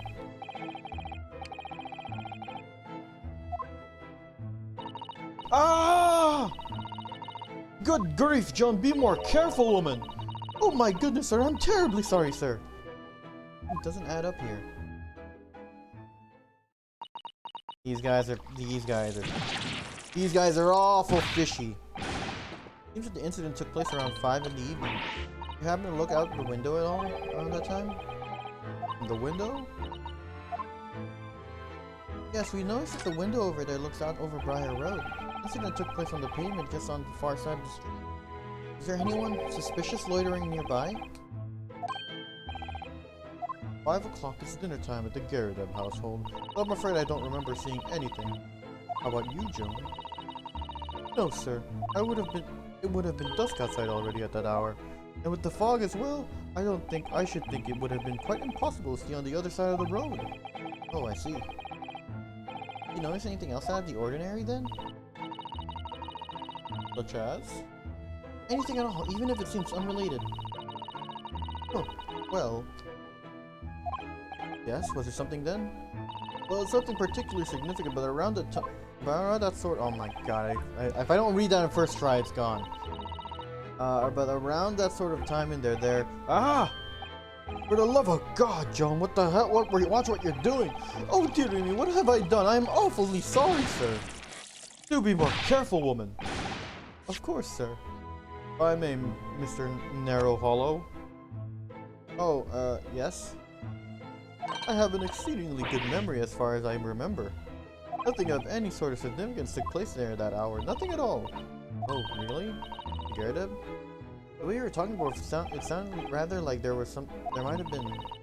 Oh, well, as I was saying, it was just a trifling matter, really. Nothing of... Ah! Joan, dash it all! What's the matter with you, woman? Begging your pardon, sir. Nothing happened. You stopping him from talking? What the fuck? Yes, quite. Nothing happened. Sat down to a quiet, uneventful meal. Joan? That's right, Mr. Garrideb. What is the matter with these two? Obviously the maid's the one in charge here. sounds like something happened here in this room on the evening of the incident. What? Which I knew. Can you tell us which floor Mr. Natsumi is on? Why, certainly. Just below us on the first floor. And Mr. Sholmes is investigating there, even as we speak. Yes. Told me Nats's name had asked him to look into the matter, so I gave him the key. Natsumi has engaged Mr. Sholmes' services? That's a blatant lie. It'd be alright if we also had a look around in Mr. Natsumi's room, I mean. I don't see why not. It's just down one flight of stairs.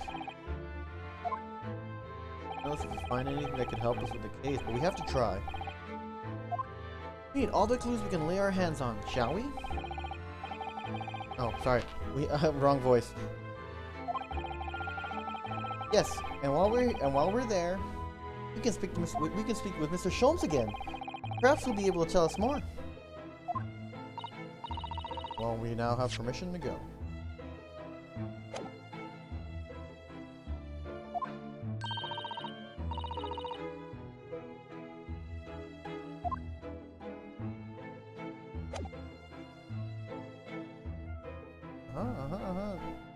His room.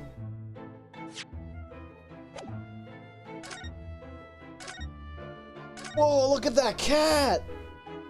19th February, Mr. Natsume's room? What? Just look at this place. And smell it, it's so musty in here. I suppose it's the mountain of old books that are responsible for that.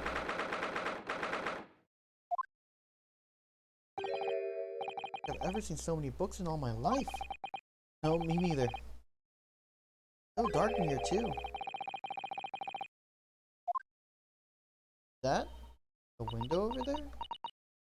Well, it was the window, I think. Yes, once upon a time. For some reason it's been closed up with bricks and closed up with bricks and mortar.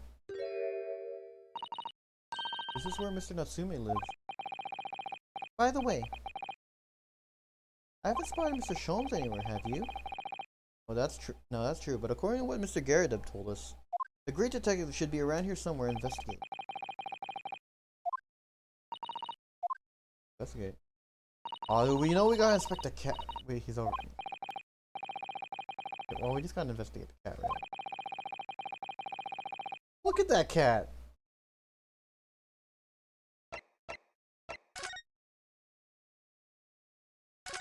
Oh my, what an adorable little cat!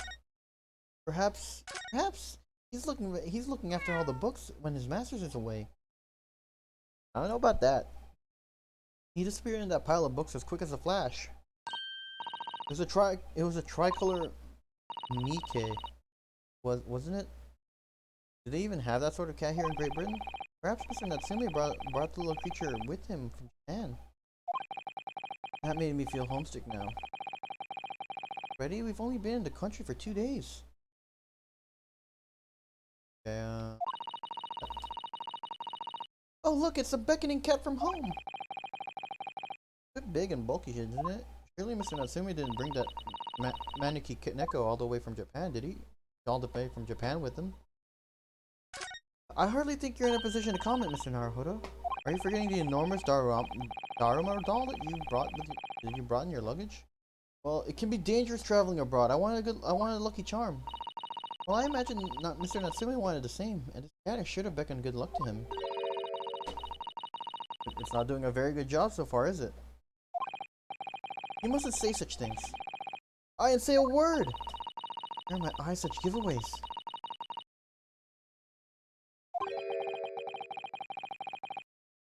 That desk seems to be wedged into a crevice between the mountains of books on either side.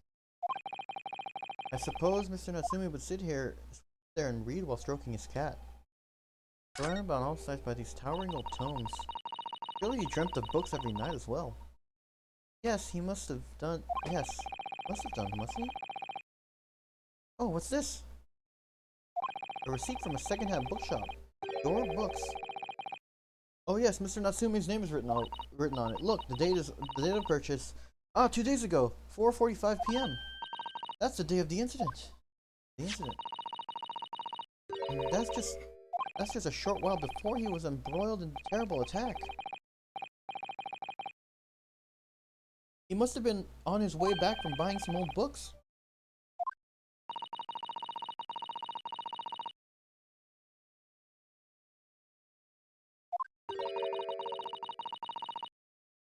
Now then the mountains of... Even call this a window? I think so. It was a window at one time, after all. Although all that remains is the frame around some bricks now. So really, it's just a wall then, isn't it? Why would anyone deliberately brick it up like that? I have no idea. Ah, perhaps Mr. Natsume painted the brick design on a bit of whimsy. Oh, that's alarmingly feasible. Anyway, whatever the reason, the lack of ventilation in here makes the place very oppressive. It does. I imagine being cooped up in a room like this would be extremely tiring.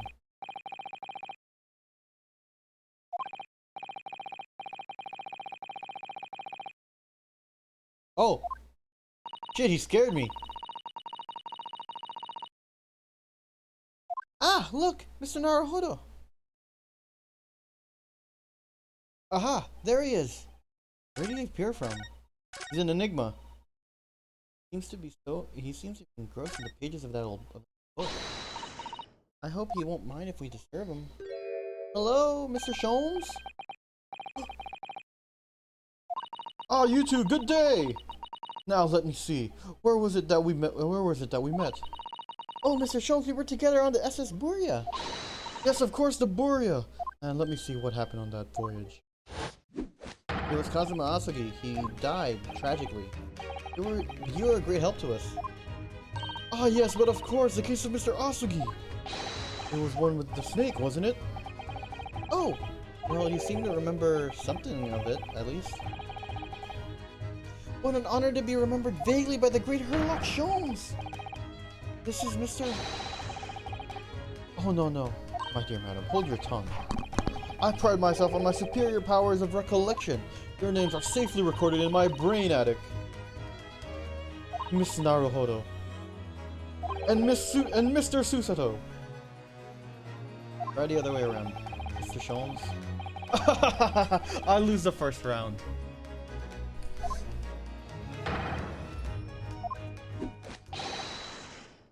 In truth, I had hoped to invite you both to my Baker Street suite the day we arrived in London, but some Scotland Yarders ambushed me at the railway station and whisked me away to a crime scene. It was an entirely trivial case, of course. I solved the matter in no more than 30 minutes. So they apprehended Soseki-san in that short of an amount of time. I'm afraid the pursuance of a new case has dulled my recollection of my past involvements a little.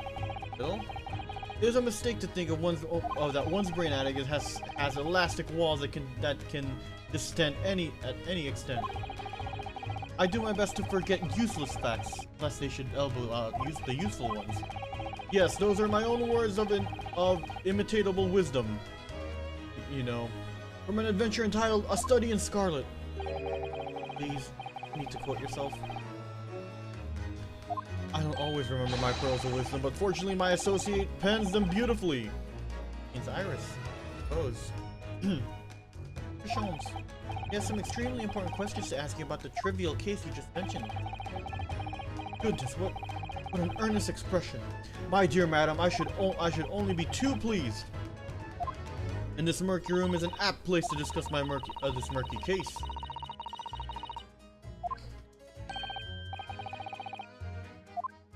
No, this used to be lodgings of a Japanese foreign student by the name of Soseki Natsume. It seems that you assisted in his arrest, Mr. For the stabbing of a young woman outside here on Briar Road. Natsume. Yes, I believe that it was a name rather along those lines. But Mr. Natsume denies it. Was it really justifiable to arrest him on so little? I'm sorry, Miss Susato. I have not the slightest idea what you mean. Huh? can't believe he was looking at Susato-san squarely in the eye while feigning ignorance. I assure you, I am not merely feigning ignorance. It would appear as if the pair of you are under some misapprehension. Oh, how? I assure you, I have no recollection of accusing your astute compatriot of the crime. That doesn't make sense. The good detectives of Scotland Yard made the following request of me. Wrong voice. The good detective of Scotland Yard made the following request of me, and I quote verbatim. We need you to ascertain the identity and whereabouts of a man seen fleeing this crime scene. Ah, a man seen fleeing. There were a number of books scattered all over on the pavement of the scene. The book place, I was quickly able to determine the bookshop from which they had been purchased. On speaking with the proprietor, I was immediately led to this address. Elementary, wouldn't you say? I believe there is a receipt around here somewhere from the establishment in question. So you don't think Mr. Natsume is the culprit then? That I could not tell you. But it was aggravating my faculties, hence why I returned here. However, this place is such a trove of fascinating books, I found myself lost in bibliophile.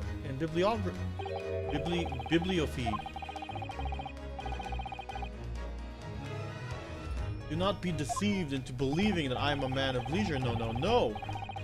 Here.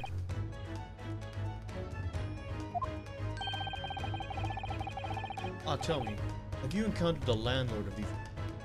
Yes, Mr. Garadev, a retired military man. The first time I'd ever met a soldier from the great British institution that is the services. And it's the first time I ever met a maid from the great British institution that is service.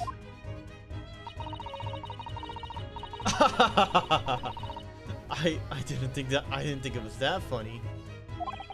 I do apologize. As you may well be aware, many households in London employ a maid. Yes, I read as much in my Great Britain primer. And so conversely, whether or not a household employs a maid has come to be token the social standing of those dwelling therein.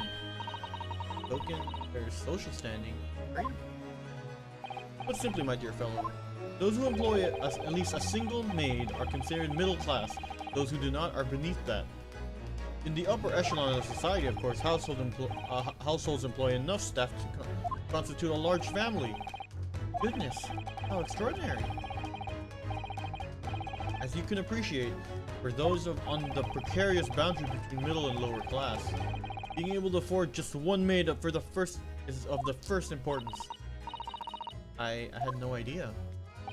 And it is precisely for that reason I find great stimulation in the situation upstairs, specifically in the retired army veteran, Mr. John Garadev. Oh? Affable as he is, the fellow is hiding something. Whether or not it imposes on the circumstances of this case, as I am as yet unable to ascertain. I'm thoroughly lost in what.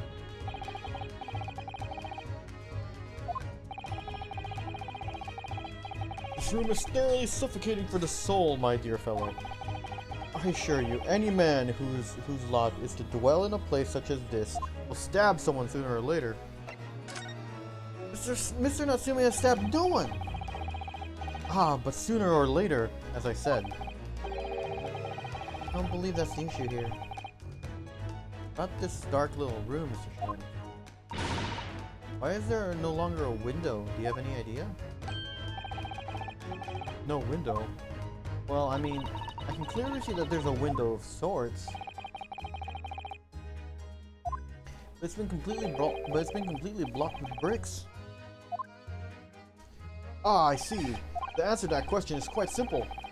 Window tax. Window tax? What is that? Surely, not a tax on windows. Precisely that. Oh my goodness! Until relatively recently, a tax was levied on households in this country by the number of their windows. Those of lesser means, having inherited a sizable and costly family home perhaps, rapidly close up windows. While the rich opened windows here, there, and everywhere.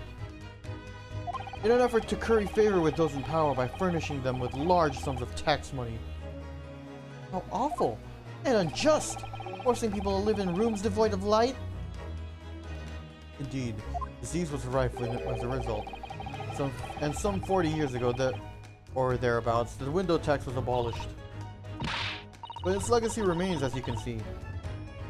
In squalid lodgings such as these, for example.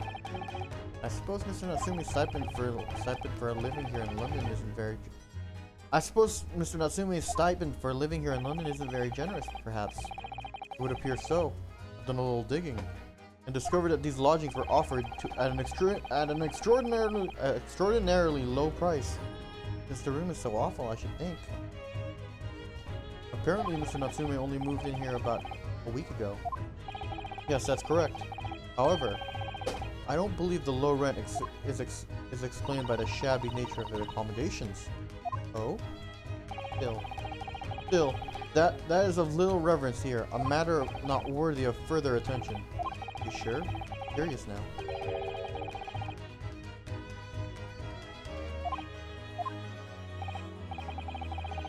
Well, I believe I told you all I can now. Thank you, Mr. Sholmes. Ah yes, Mr. Naruhodo. Was it not your intention to become a practitioner of law? You remembered that, did you?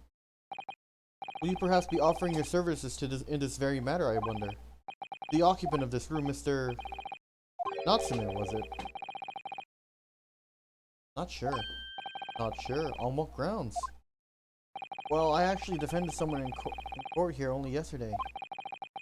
Really? Well, then I congratulate you, sir, on an ambition realized, and so promptly, too. Thing is, it really made me question things. Am I right to believe in my clients, to trust them in their innocence? Yes, trust. Mr. Sholmes, Mr. Natsume didn't do it, did he? My dear fellow, I haven't the first idea! Oh, but... I thought that's why you were here. Didn't you come back to investigate?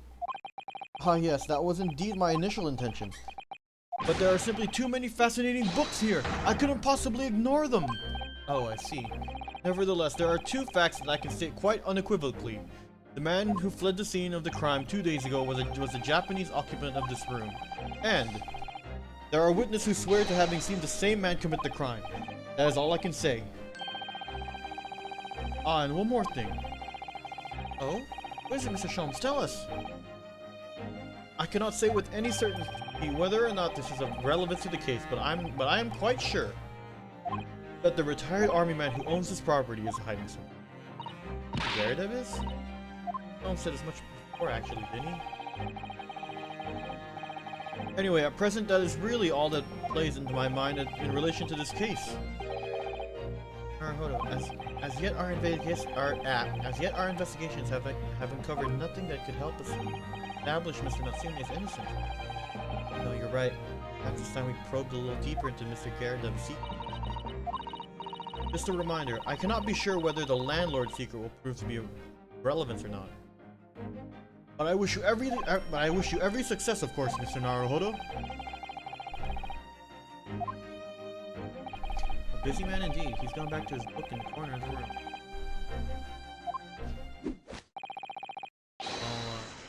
Is he still there, actually? Yeah, look at him reading that book.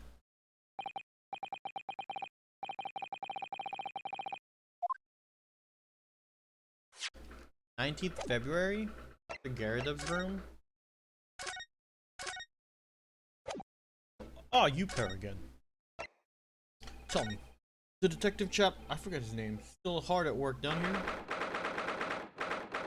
Sherlock Holmes? Ah, yes, rings a vague bell. All the detective business isn't really my thing, I'm afraid. Well, Mr. Sholmes is in his element down there. Jolly good show. Another cup of tea, if you will, Joan. Will she spill? Now then, no, do tell me what. Ah!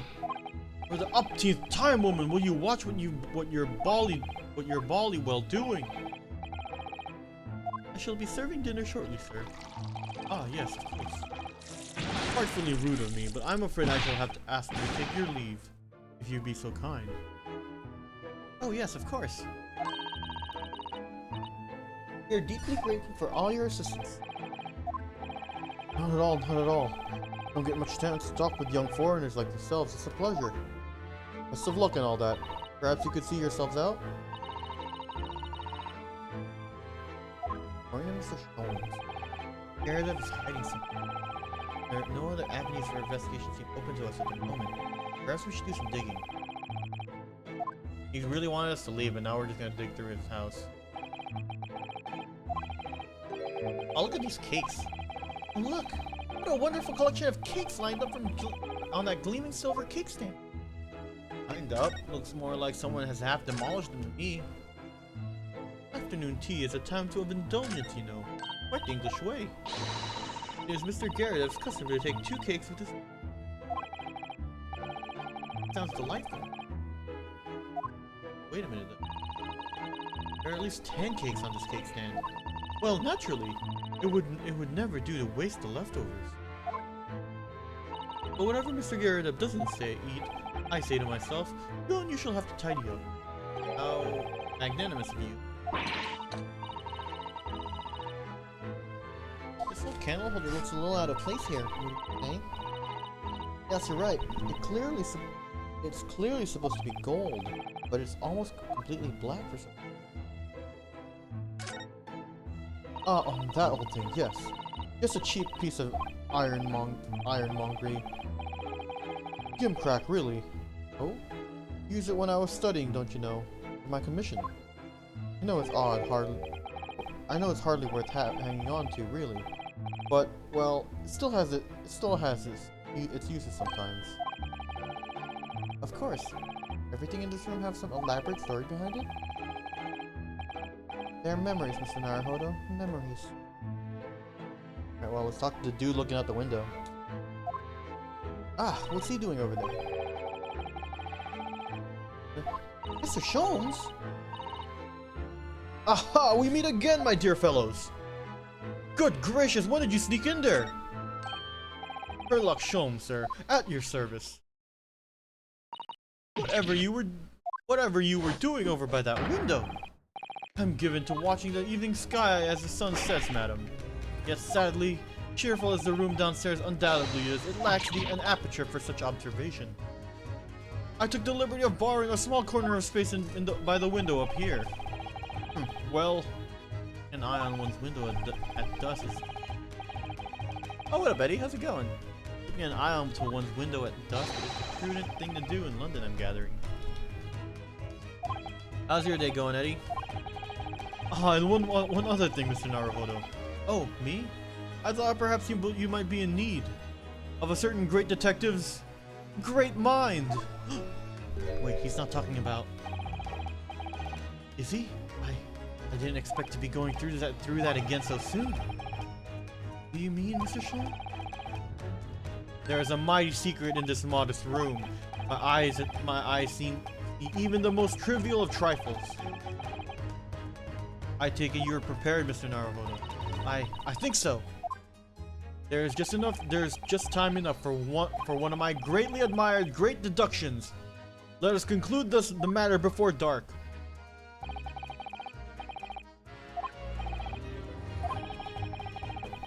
Mr. Garrett.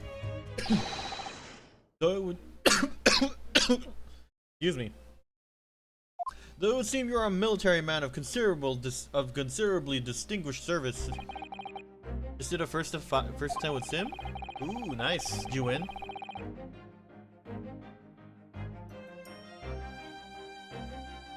No? Ah, dude, lame. Who are you playing with? Though it would seem you're a military man of considerably distinguished service. They won like 10 to 7. Oh, it's not bad. 10 to 7 is not bad. Your standing as a landlord is most certainly not what one might call first rate. I'm afraid, sir, that is all too clear to me. This was a casual match. Nice, nice. I respect that you're still going for, you're trying to make the sim work. There are 2 conclusions I have been able to draw by careful observation of your living arrangement. I beg your pardon? The first is that even as we speak, you are concealing the very presence of a ferocious beast in your care. Eh? And the second, that as a result of the beast's violent rampage, you have lost something very dear to you. What character were they playing, Eddie? Is it like the usual like Ken or Kami Ryu kind of thing. Gun. Those are. I feel like those are some of the more common characters. Mr. Naruhodo, look! The old man's broken out in a cold sweat. Believable, it seems Mr. Gnome's conclusions are both spot on. How? How could you possibly... How could I possibly know? You mean to inquire? The answer couldn't be simpler, sir. For the dense jungle of knowledge and reasoning, I am the king of beasts! Ah. I know only too well that wild beasts are not easily tamed. So, shall we begin? Once again, Herlock Sholmes is proud to present his logic and reasoning spectacular. Let's go, the great deduction! The game is afoot. Topic 1. Nature of the beast. It clearly shouldn't take a great detective to see that a fearsome beast has been on the rampage as of late within these four walls. Thus we are faced with the question, what form might this beast take? Ah, for a man with a military breeding for a man with a military breeding, your eyes are uncommonly candid. Your furtive glance, Mr. Garadeb, leads us directly to the answer. The true nature of the beast has been run rampant here. It's revealed itself by that lion statue. Yes, though an army man, you may appear unimposing at best. A fact that has fueled your admiration of the mighty lion, the king of beasts. What is this piffle, I ask you? In the end, your admiration became so great, in fact, that you had a living, breathing specimen shipped from India, which you tried to keep in this very house. What? India. Yet with such a wild beast proved more difficult than you had imagined. The chilling traces of a wild rampage are still very much in evidence. Well, yet as we look around, the beast in question fails to present itself. Where could this angry creature have disappeared to? Madam? Me? I pray you do not consider me unchivalrous, but it is plain to me that But it is plain to me with one glance at your direction. It is? Your dress pocket gives us a handsome clue as to the beast's current whereabouts. For protruding from it is a handbill advertising a circus show. Ah! Yes, you sought to dispose of this terrifying lion, Mr. Garadeb. At Batty's Circus, a traveling show currently sojourning in a nearby park. I have observed the tents. Sold the savage lion, sir, to the circus troupe. I most certainly did not. I believe I have made my point. The fearsome beast which ran amok in this room, it was an Indian lion. And a simple visit to the circus now will reveal the lion prancing jubilantly through a ring of fire. Nature of the beast, a rampaging Asiatic lion. That's not right at all. Aftermath. Now, Mr. Garadeb, it is plainly clear that you still have deep feelings for this formidable beast. It's clearly talking about the cat we saw earlier, but okay. Indeed, in that blithe pose, a distress this loss has caused you is veritably tangible. Your head weighs heavy on your shoulders. The pain you feel being revealed by that supporting arm. Amid fits of tears, you let your beloved beast go. The strain of losing something so dear to you is clearly visible in your visage. Nonsense, man. I simply...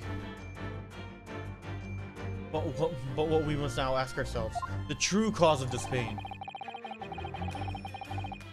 And we need only follow the direction of your gaze to find the answer. Yes, it's this pile of bills that has given rise to the pain you suffer.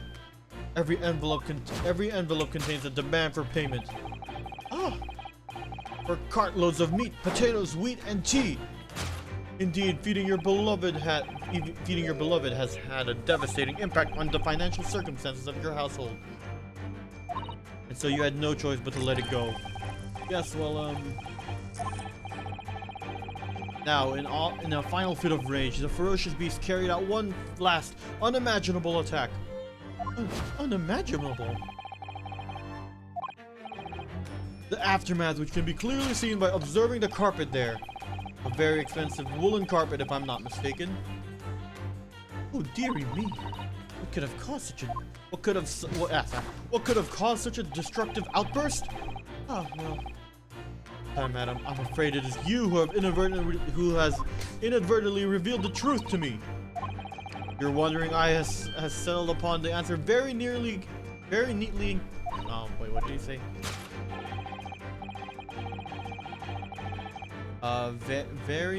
Neatly indeed. Yes, to explain the dire state of the carpet, we need only look at the Tower of Cakes. Ah, there is no creature more dangerous on this earth than a beast with an unsatiated appetite. Was it or was it not once said by a certain noblewoman, if they have no bread, let them eat cake? Food is at the heart of all tragedy, in fact. Whatever do you mean? Having tired of the taste of cake, the beast began to stalk its next prey. I'm sure I need not spell out the nature of this vile act of destruction carried out by the beast. There's only one logical conclusion. Worked into a frenzy by hunger, the lion attacked and ate the carpet. The teeth marks in the carpet are perfectly matched with those of a lion I once saw in India. Carpet gnawed on by the starving lion. There's so much wrong with this, man. Thus concludes Herlock Sholmes' great deduction of this beastly puzzle.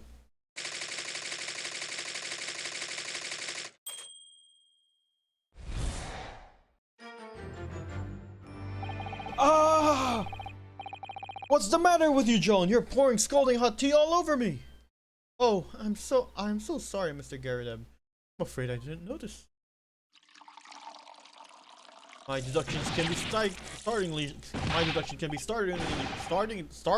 sharp. It stands to reason that your cup runneth over. Indeed, my revelations can make people spill tears at times too. They were the Sim. Oh, okay. For some reason, I thought you were Sim. I assume you're playing Aki then?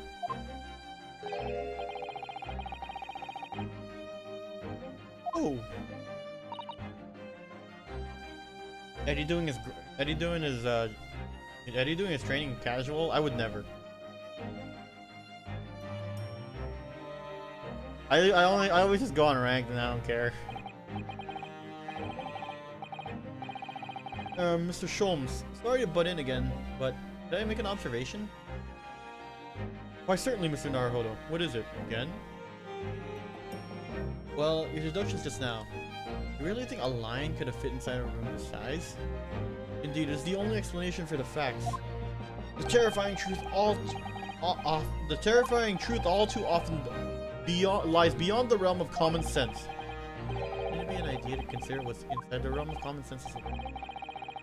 But each lion had run up in this very room. Surely Mr. Garadeb and his mate would have been hurt or worse. That's where you're stuck. No doubt, the former military man held his own against the beast using that large cannon. I thought you said they sold the lion to the circus. What about the food? Potatoes are one thing. I don't believe I ever heard of a lion that drinks tea. Oh, my dear Susato, it occurs to me that with some regularity, that irrespective of race and breeding, whenever anyone lands on Great British soil, they are infused with a highly appropriate taste for afternoon tea. Oh, what a glorious notion. Well then, Mr. Naruhodo, your turn to shine again. I had a feeling that was coming. A slight massage, and that's all Mr. Sholmes' deductions needs. You can do it! Excellent, I've been waiting for my trusty partner in deduction to step forward, Mr. Naruhodo. We don't even know each other. That we don't even know whether we don't even know yet whether or not this is going to help with Mr. Natsuma's case.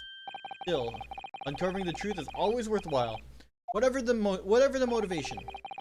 At least that's what I want to believe. Let us start again. The beginning of Sherlock Holmes's Logic and Reasoning Spectacular. Oh, let's go! Course correction! Hold it, Mr. Sholmes! Nature of the beast? Alright.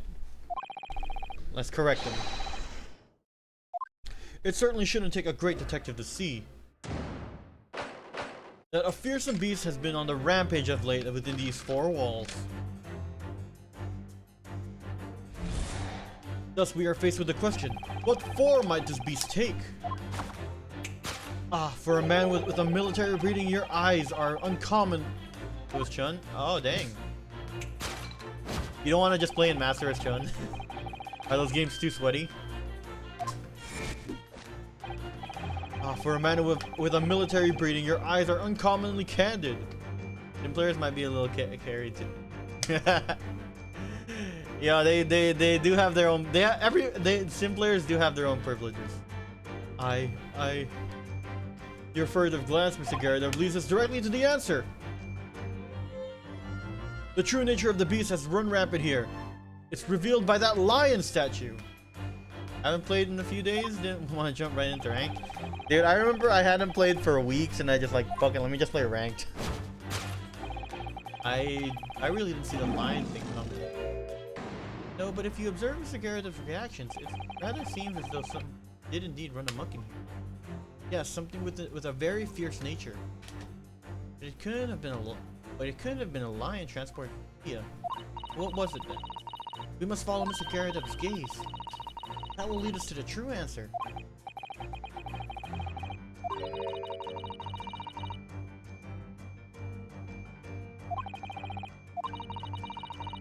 Photograph. It appears to be Mr. Garrett's wedding. Happy, doesn't he? He does, but you can't make out his bride. Something must have stuck in the glass directly over the woman's head. Happened. That's not to delve too deep. Why is that bride look so small? Glass is broken. You can't see the bride's face at all. What kind of cracks could hide the woman's plump form?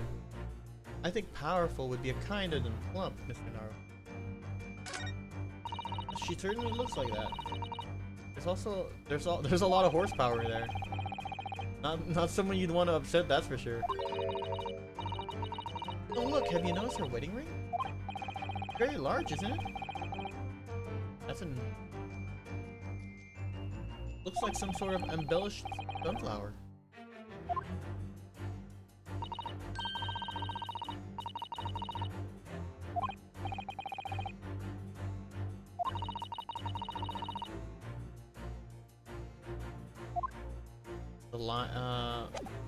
I guess we can try the photographic frame.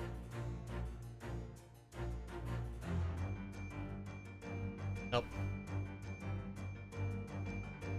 Find the lion statue on the mantle is almost deliberately hidden from you. It's a photograph.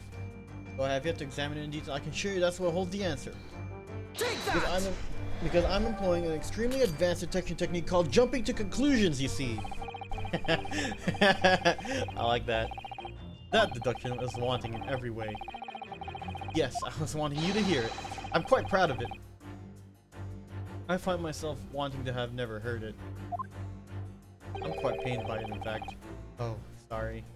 Try again.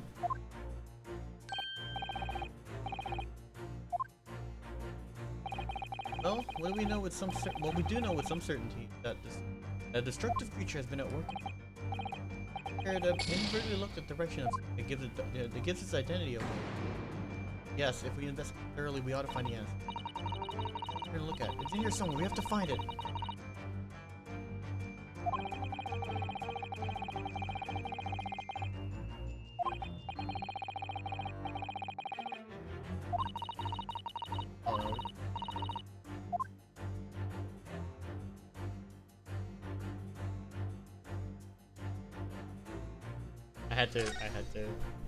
had to do it. Let's go. The true nature of the beast that has run rampant around here is revealed by that newlywed bride. Take that! Precisely, Mr. Naruhodo. No other explanation could possibly fit. Yes, this frame pictures your wife, Mr. Garrideb. And while we lament on the fact that her face is obscured, we can still make out her mighty arms and note the considerable horsepower they must contain. Oh, indeed, surely a woman of such powerful constitution would be honored to be described as a beast. Described as a beast. Honored might be stretching a point. Too late, the fact remains that a beast which so clearly ravaged this room was your wife, Mr. Garrideb. The chilling traces of a wild rampage is still very much in evidence. Well, as we look around, the beast in question fails to present itself. Where could this angry creature have disappeared to? Madam? Me? I pray that you do not consider me unchivalrous, but it is plain to me that with one glance in your direction, it is... Your dress pocket gives us a handsome clue to the beast's current whereabouts. Poor, fragile, defenseless woman is beside herself. Well, fragile. Oh dear. Anyway, Mr. Sholmes is quite right. There's no sign of a Mrs. Garrideb anywhere. But it seems there may be a clue as to her whereabouts. A clue this maid is trying to hide. Where Mr. Garrideb's wife could be. Oh, there, she's the wife.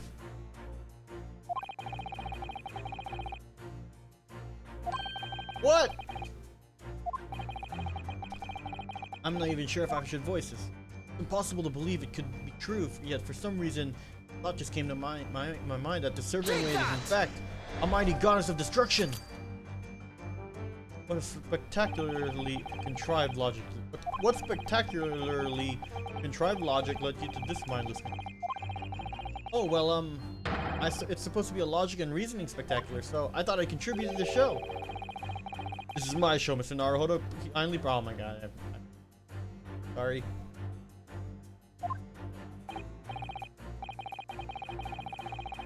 Establish who it was that caused all the damage to this. Yes, Mr. Garrideb's wife. It is just a question of finding out where she is now. Oh, she's very nearby.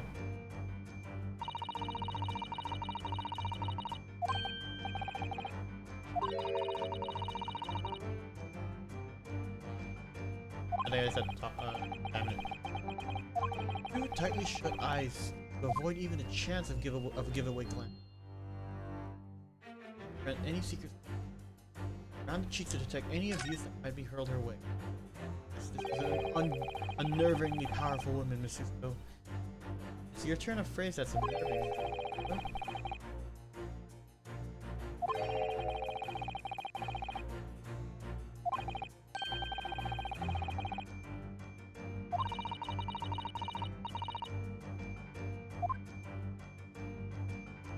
About to slap on his face.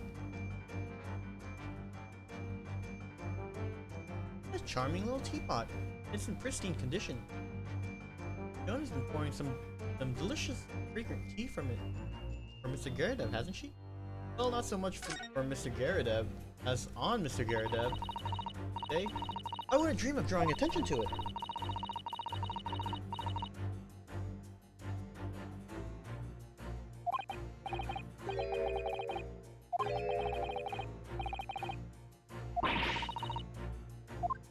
Definitely not the drill.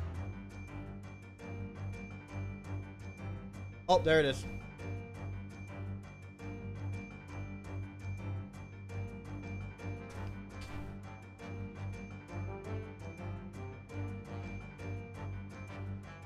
Your wedding ring gives us a handsome clue as to the beast's current whereabouts.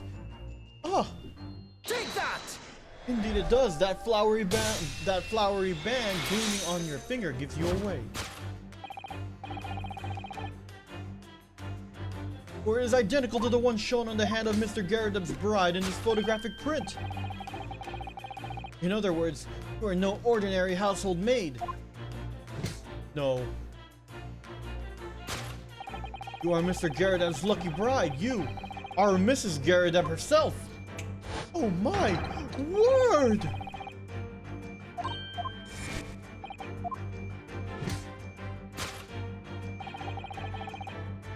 Well, jolly fine, detecting sir. Roughly surmise this is my wife. Yes, right. My Joan. Rather let herself go, might you say? Man was about to call her fat, and she was quick on the uptake. Rather let herself go, we might say, but she was a bally corker back. It would appear that you don't live in the most comfortable of circumstances. After all, you are a retired army man, yet you are in the business of renting out rooms. I would assume, therefore, you have insufficient means to employ a maid. Would that be correct? It's not right, I tell you. I was a second lieutenant in the 3rd Regiment. A man has his pride, you know. By golly, it's a sorry thing when a chap can't even afford to have a single maiden in his employ. Yes, here in London, one is rather judged. A household cannot be considered worthy of society if it employs no staff at all. Though my considered opinion, such concerns about appearances are a folly. You mean Mr. Garredeb has his wife work as his maid? Precisely. Am I right, Mr. Garredeb? Only in company, obviously, but listen here. This must remain a secret. Tip-top secret, please! The raging wife of Mr. Garredeb.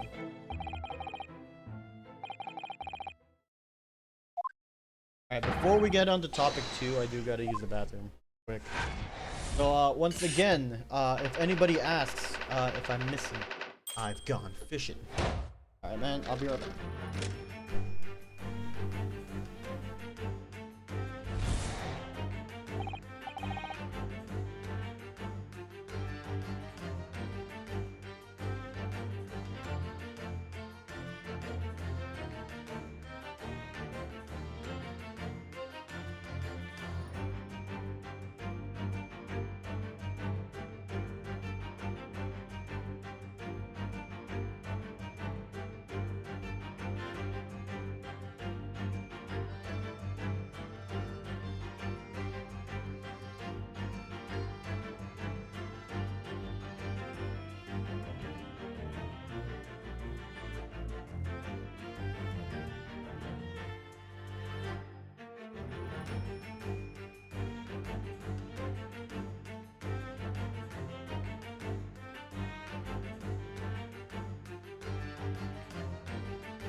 Now, Mr. Garredeb.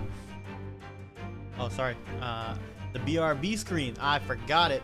No fish, though. No fish. No fish in the bathroom, unfortunately. Now, Mr. Garredeb. It is plainly clear that you still have deep feelings for this formidable beast. Indeed, in that blithe pose, the distress this loss has caused you is veritably tangible. Your head weighs heavy on your shoulders. The pain you feel is revealed by that supporting arm. Sounds is quite something. Still calling Mr. Garredeb's wife a beast. Yes, as a woman, that feels rather uncomfortable. But Mrs. Garredeb is standing beside her husband as we speak. In other words, he hasn't lost his beloved at all, has he? Oh, how true! But perhaps that supporting arm seems to be propping up his head. Some other significant. According to Mr. Sholmes, Mr. Garredeb's pain is tangible, though. What pose could that pose of his really signify? Oh, dude, angle the camera.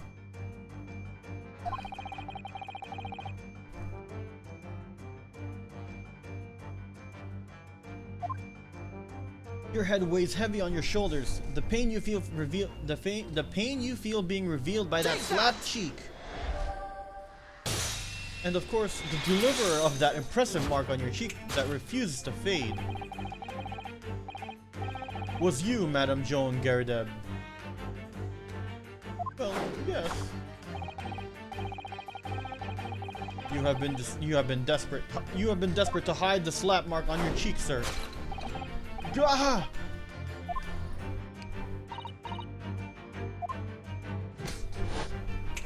How into blazes? How did you work that out, man? Nothing escapes the notice of one trained in the art of observation, my dear fellow. That's why you haven't looked directly at us even once. To keep your other side from view. Well,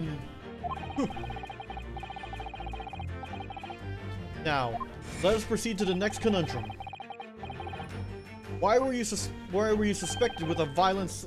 Why were you subjected with a violent slap? In other words, we must ask ourselves what caused Madame Garadeb to fly into a rage. And we need only follow the direction of your gaze to find the answer. Yes, this pile of bills has given a rise to the pain you suffer. Didn't Mr. Holmes say that the bills were all for a lion fodder?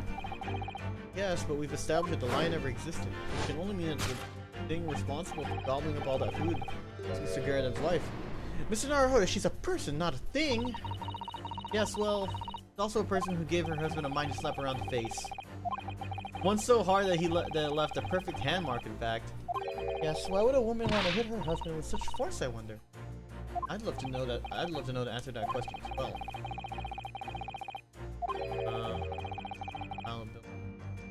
Oh, what does this bookmark say? I see a kiss there.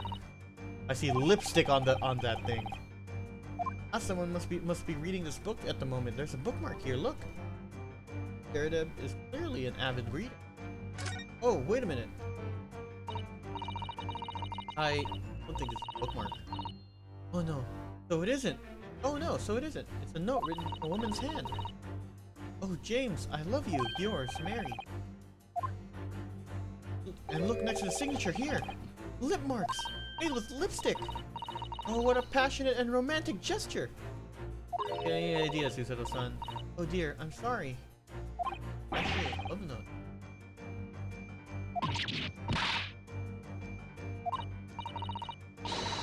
And that makes it all too clear. That makes it all too clear why you got slapped. Yes, it is this love note that has given rise to the pain you suffer. Oh, James, I love you. Yours, Mary. Passionate indeed. Perhaps the sender of this note, a certain Miss Mary, is the fly in the ointment here. Gah! But I don't know the Volley woman. You don't know her? That note wasn't written to me. It was just in the book. I don't know how it got in there. It was just in there, you say. That's right. That's what I've been saying. Ah! I like this story. Now listen here, Joan, old thing. I explained at the time. I bought the book at the second-hand place, and the note must already have been there. So the previous owner of the book was using the note as a bookmark, you mean? That's right. That's what I've been saying. Ah! A likely story. For heaven's sake, woman, look at the name. It's written to James. My name, in case you've forgotten, is John. Ah! A likely story. Are you questioning my name now? Aw, poor guy. And there we have it. Arouse the suspicions of the female heart. Arouse the suspicions of the female heart, and you unleash a beast with a most ferocious bite. Ah. Now, in the final fit of rage, the ferocious beast carried out one last unimaginable attack. Unimaginable? The aftermath can be clearly seen by observing the carpet there. A very expensive woolen carpet, if I'm not mistaken. Oh dear me. What could have caused such a destructive outburst? Oh. Madam, I'm afraid it is you who has inadvertently revealed the truth to me. You're wondering I settled upon the answer very neatly indeed. Yes, the explanation of the dire state of crime, we only look at the Tower of Cakes. But Surely Mr. Garrett didn't eat the carpet. No, of course not. There doesn't seem to be any doubt. The state of disarray in this room is a result of her wild temper. No, that's true. Oh, this is the last part of Mr. Shom's introduction that we need to fix. We only need to follow Mrs. Garrett's gaze, and that will tell us the real answer. Alright, let's see what we can see. Yes!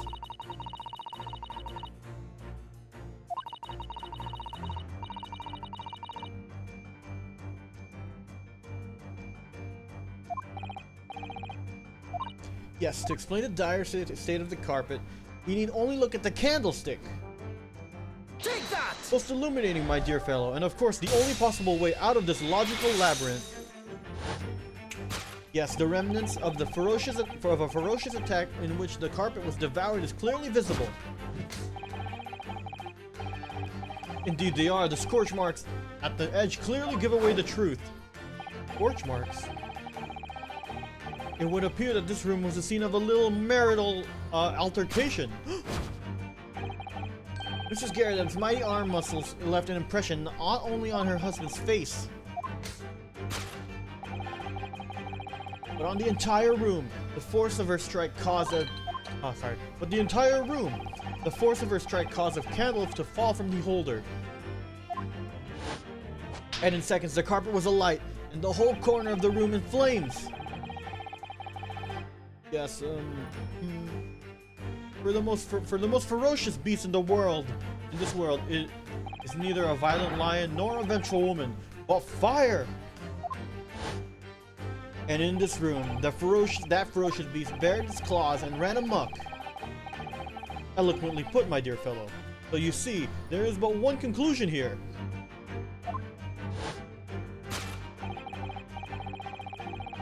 After the sparks of discord flew, this room was a scene of a fire.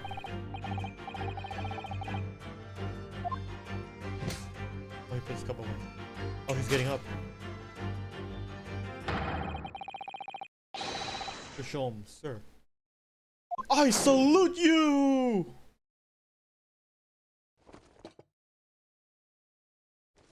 Oh, yeah, he got caught. Good for him. Carpet scorched by a fire. Let's go. Solved. Deduction complete. Elementary. This so extra and has nothing to do with the case. Seems. It's these dash-long winter nights, you know, nothing to do but read in front of the fire. Luckily, there's a jolly good second-hand bookshop around the corner. Buy all my old novels there. And in the pages of one particular novel, you discovered some rather illicit material, for which your wife admonished you harshly, it seems.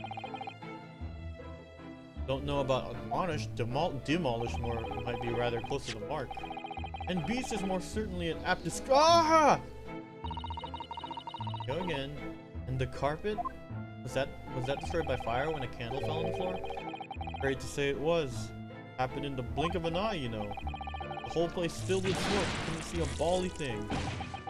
I was caught between an old stick's rage and a raging flame. Paint a torrid picture, sir. One that would have been most entertaining. That's sympathy for you. Didn't take long for the fire to spread, of course. The bally furniture started going up as well. We've had to hide the mess behind the screen for the time being. Over there, Mr. Garrett? Well, you have nothing more to hide now if you'll allow me.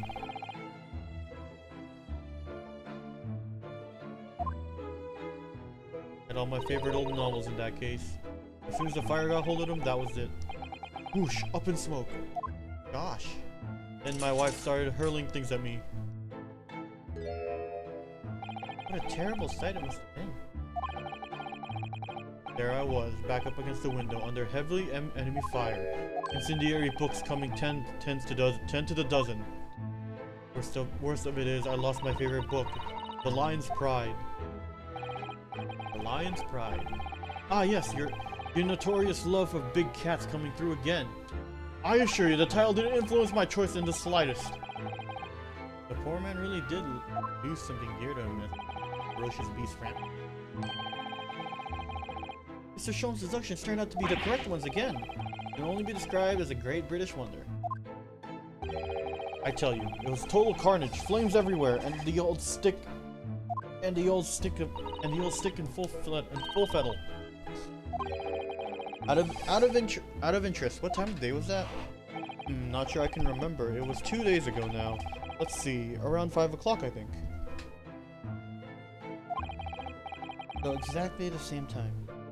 As a terrifying incident was unfolding outside your window in the street below. Even more terrifying on the inside, I can assure you. The whole lightly could have been flattened outside my window at that moment, and I wouldn't have noticed a dash thing. Oh, really?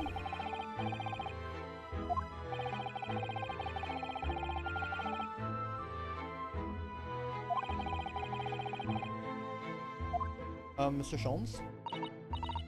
Yes, Mr. Naruhodo, what can I do for you? Well, I think we've got to the bottom of Mr. Garrett's situation now. But what does it have to do with Mr. Natsume's circumstances?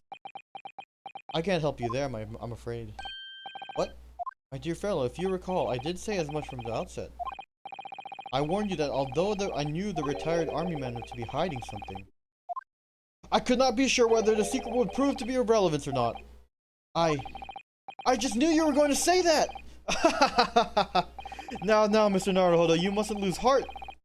Bear in mind that all things fall into only two categories: those relevant to the case and those not. That makes no sense to me. Well, no matter. It is of far greater importance that you make up your mind now. Sorry? Visiting hours at the prison will soon be over. Oh no, is it that time already? If we're to accept Mr. Natsume's case, we have official paperwork to attend to. That's it. No more time to think. Perhaps you'd like to betake yourselves to bidding us farewell now.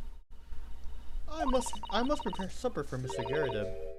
Oh yes, I'm so sorry. Thank you both so much for your time. Soseki-san will be waiting for us. I'm going to have to give him an answer. Alright guys, off to the prison.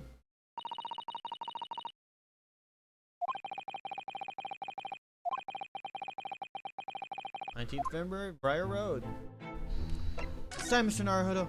We must hurry back to the prison. Yes, I know. Let's hail a car. Oh? What's the matter? Looks like something's going on over there in front of the Garrideb's house. Who are you? I don't know what kind of voice to give this guy. I know thee not, old man.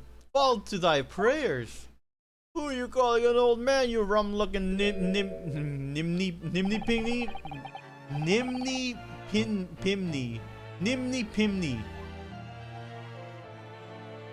There are more things in heaven and earth, Horatio, than are dreamt in your philosophy.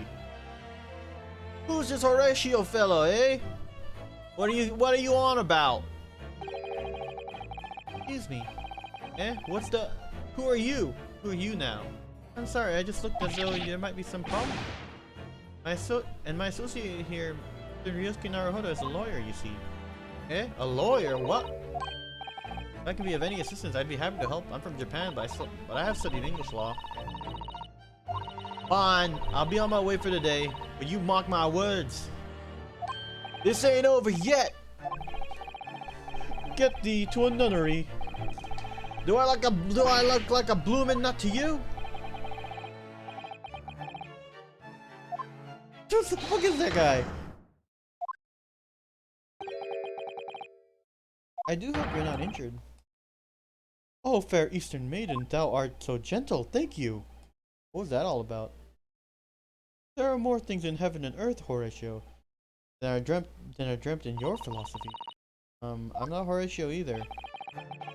Forgive the inquiry, sir, but are you a lodger here? The Garrideb residence? Oh, fair Eastern maiden, thou art so right. Yes, I do dwell in this humble abode. Mr. Garrideb mentioned it again under lodger, didn't he? This must be the man. Do you happen to know the other lodger who lives on the first floor? Ah, yes, a gentleman named Natsume. Oh, more worthy than a polemist in my battle. Oh, more worthy than a polemist in my battle of words never could there be. Sorry, battle, what did you say? Who is the stronger, Hamlet or Macbeth? Mr. Natsume and I sparred for so long into the night. I see. I don't fully understand it, but it seems Mr. Natsume and this gentleman are acquaintances at least. So fair maiden, so good gentleman, I can tarry here no longer. Fare thee well. I didn't really understand him, but I think he turned to his room. Seems he's unaware of what's happened to Mr. Natsume, so he can't really help us. Dosaki-san and that man as lodgers. The Gyarados household is certainly full of eccentrics. Anyway, I'll go find a carriage. Yes, I'm sure Mr. Natsume is eagerly waiting our return. Hope we can get to the prison before visiting hours are over. Oh, here he is, 19th of February, 6:31 p.m. Local prison, cell 9.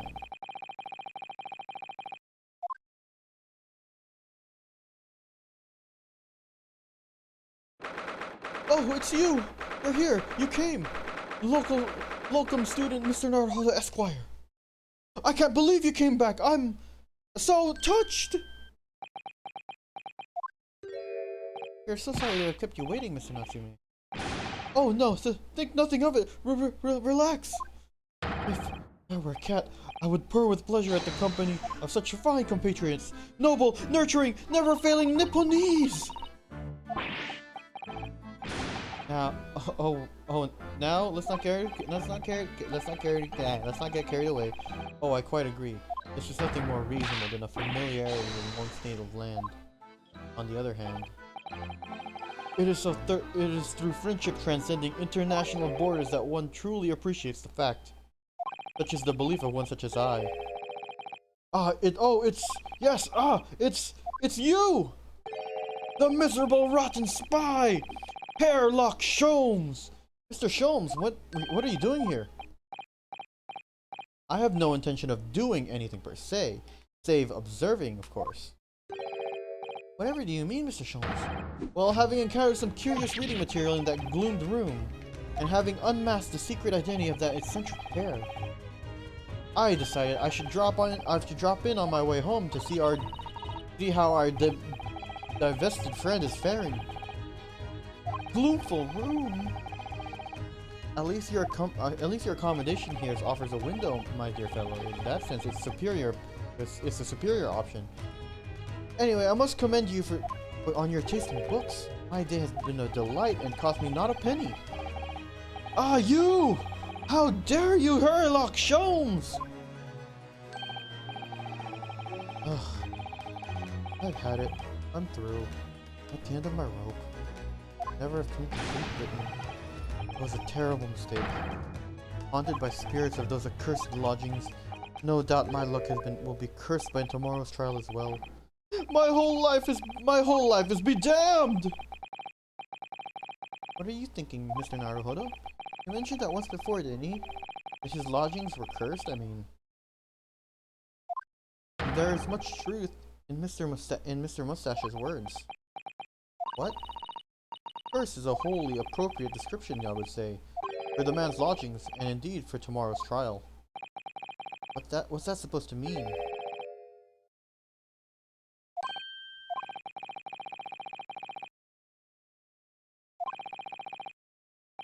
Mr. Natsume, what do you mean by what you just said now? About the trial tomorrow being cursed? Oh no, why? Why are you looking so grave? You're making me nervous. I was just getting carried away, that's all. I didn't mean anything by it. Oh, I see. I really agitated him. You don't mean trial really is cursed somehow? Are you referring to the prosecutor, the Reaper of the Bailey? The Reaper? Oh no, what do you mean? Please tell me, summarize it succinctly in 16 salient words. No defendant has ever survived a trial in which the Reaper stands for the prosecution. Ever. Oh my goodness, can it really be true? That was 16 words exactly! Wait, was it? That's 16 words?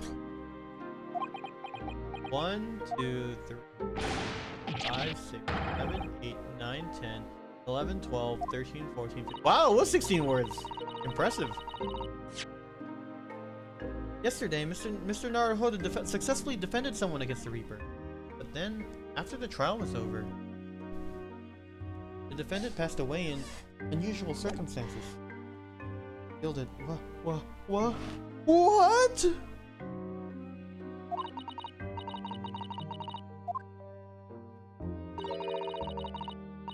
I am impressed, Miss Susato. You have an eye for detail. Actually, the Lord Chief Justice told us.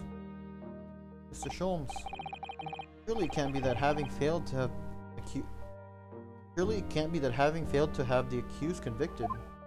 Lord Van Zykes killed the man himself? Oh no, he couldn't have, surely. You have some wonderful notions. Sorry? The man isn't a mass murderer. He's a court prosecutor, my dear fellow. Oh, yes. Why, of course he is.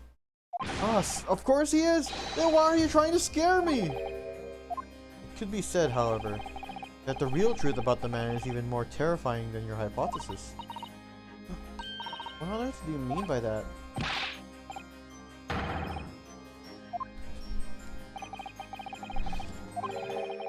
Van Zykes is quite an exceptional man.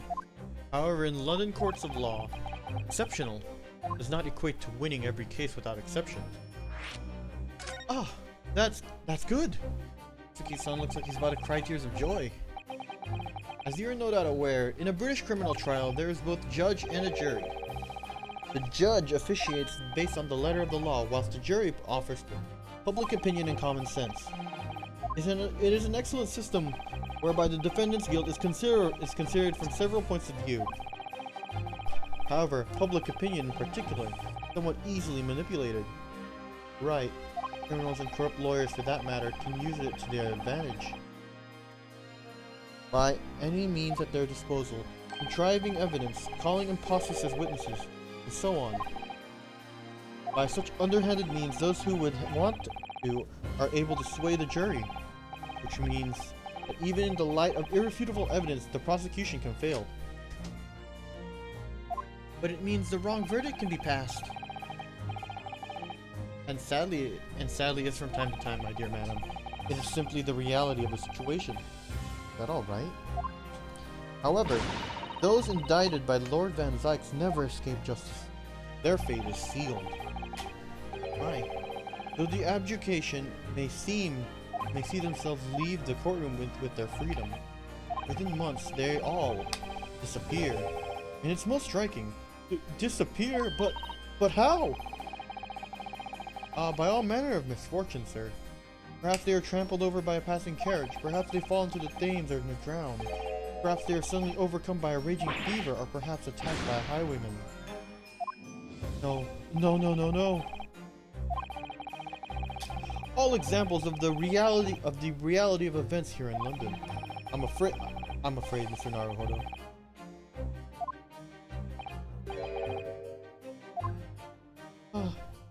Knew it.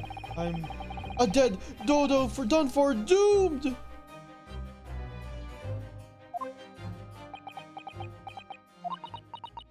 When you said accursed lodgings before, were you referring to the room that Mr. Garrett's? You were referring to your room at Mr. Garrett's house, I assume. Do you mean to say that do you mean to say you believe that place is cursed? It's been a year now since I came to Great Britain. I'd only been in London a week before I started to notice strange feelings in myself. That didn't take long then. Everywhere I looked, there were foreign faces staring at me, laughing behind my back. I was sure people were talking about me. I started to become nervous about going outside. They were always staring at me, all the time, from dawn till dusk. So I shut myself away in my room, but even that didn't help. The fear wouldn't go away. A you must have been very lonely, having been away from your home. I've had more of a number. I've had to move a number of times, but most recently, that room on Briar Road a week ago now. Yes, why'd you choose there? Seemed a little inconvenient. The rent is cheap. I have so little money, so it appealed to me straight away. Of course, I asked why it was so affordable. The landlord just simpered and said, "The room is cursed." Oops. He quickly tried to cover his mistake, but it was too late, so I told him, "If you had something to say, then say it, but if not, don't mention it in the first place!" Yes, well... But it was true. It was all true. You mean... the room really is cursed then? Ever since I moved into that windowless hellhole, my sleep has been plagued with nightmares. I awake feeling as though I've been choked to death. And in my waking hours, people are stabbed in front of me as I walk down the street. I'm branded a killer, thrown into prison. Nobody wants to know me. I'm surrounded by scary, sinister spirits. If only there was someone, just one person on my side. Can no one find it in his or her heart to believe in me? Really, no one at all? Believe, yes, to believe. To believe, I believe in you. Mr. Holmes? Me, Mr. Naruhodo? Pray, what can I tell you? About the case on the SS Buria. Do you recall? The Buria. Ah, yes, that case, the one with the snake. Well, yes. At the time, I was the suspect, but you believed in me and listened to my side of the story. And you helped us to investigate. I did I? Interesting. What I want to know is, why? Why did you believe in me? I see, yes, you mean... Because you were a grimly depressed, shady Eastern fellow found with the victim in a locked room. Well, if you like, yes. I'm a little surprised that the answer requires explanation, my dear fellow. It's quite simple, really. You said I didn't do it. But I could have been lying. Surely you must have had your doubts. You must have suspected me a little. I think perhaps you have misunderstood. I recall neither believing in you nor in what you were telling me. What? You see, only thing I believe in are those I choose to believe in. What? What do you mean, Mr. Sholmes? I make up my own mind about what I see and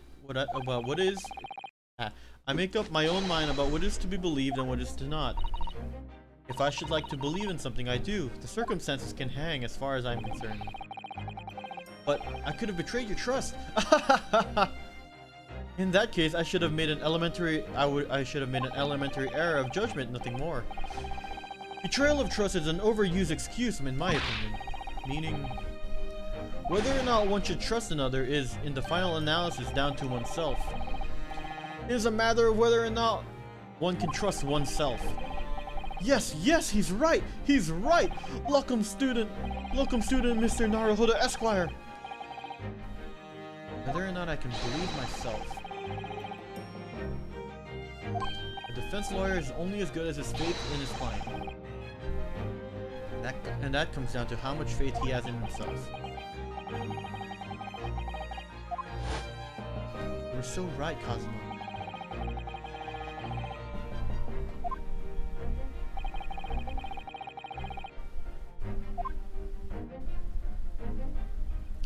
Well, my dear fellows, it is time we were leaving, I believe. Already? Visiting hours are over. The guard will be here shortly to escort us out. There is a restaurant near here that serves an excellent trout. Would you care to join me? Oh dear, there's never enough time, is there?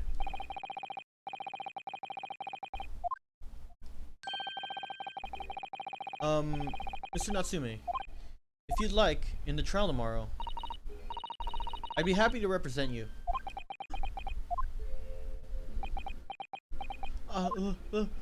Welcome, student Mr. Naruhodo Esquire! As I said, I've only experienced a British courtroom for the first time yesterday. And although the man I was representing was found not guilty, I lost sight of something crucial. Something crucial? What to believe in? The defendant, the justice, or the truth? How to believe, even.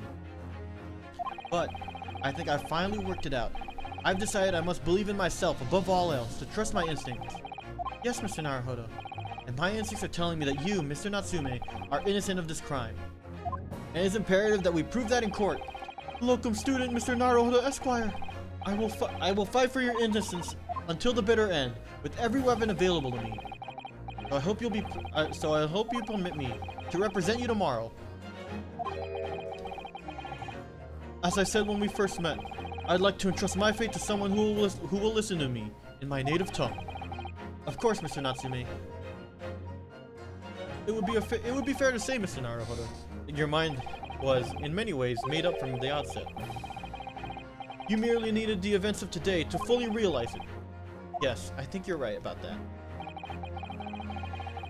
It's been a roundabout journey, but I got there in the end.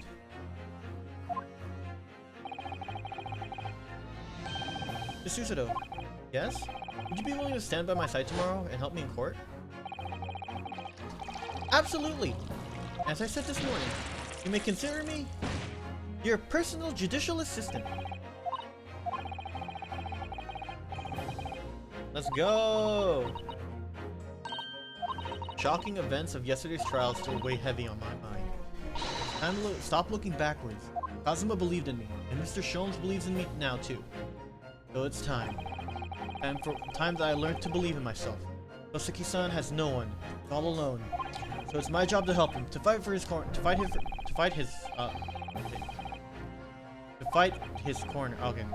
corner, yeah. Tomorrow in the courtroom, with all my strength I can muster. Bam, right there. Give me that, yeah, hit me with that to be continued.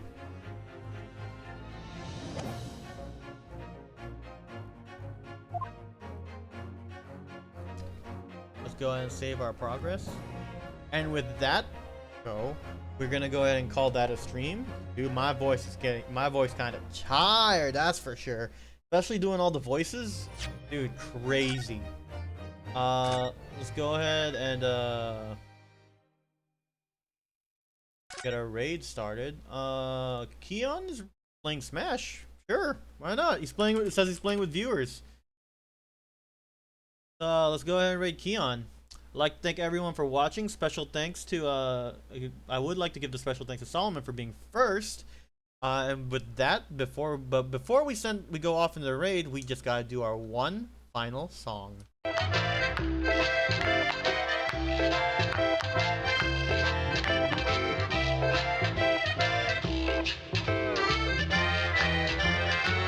Well, now it's time for So Long. But we'll sing just one more song.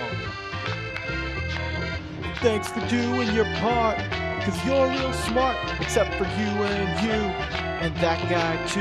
We can do anything that I wanna do. Bye everybody, thanks for watching. See ya. See you next time.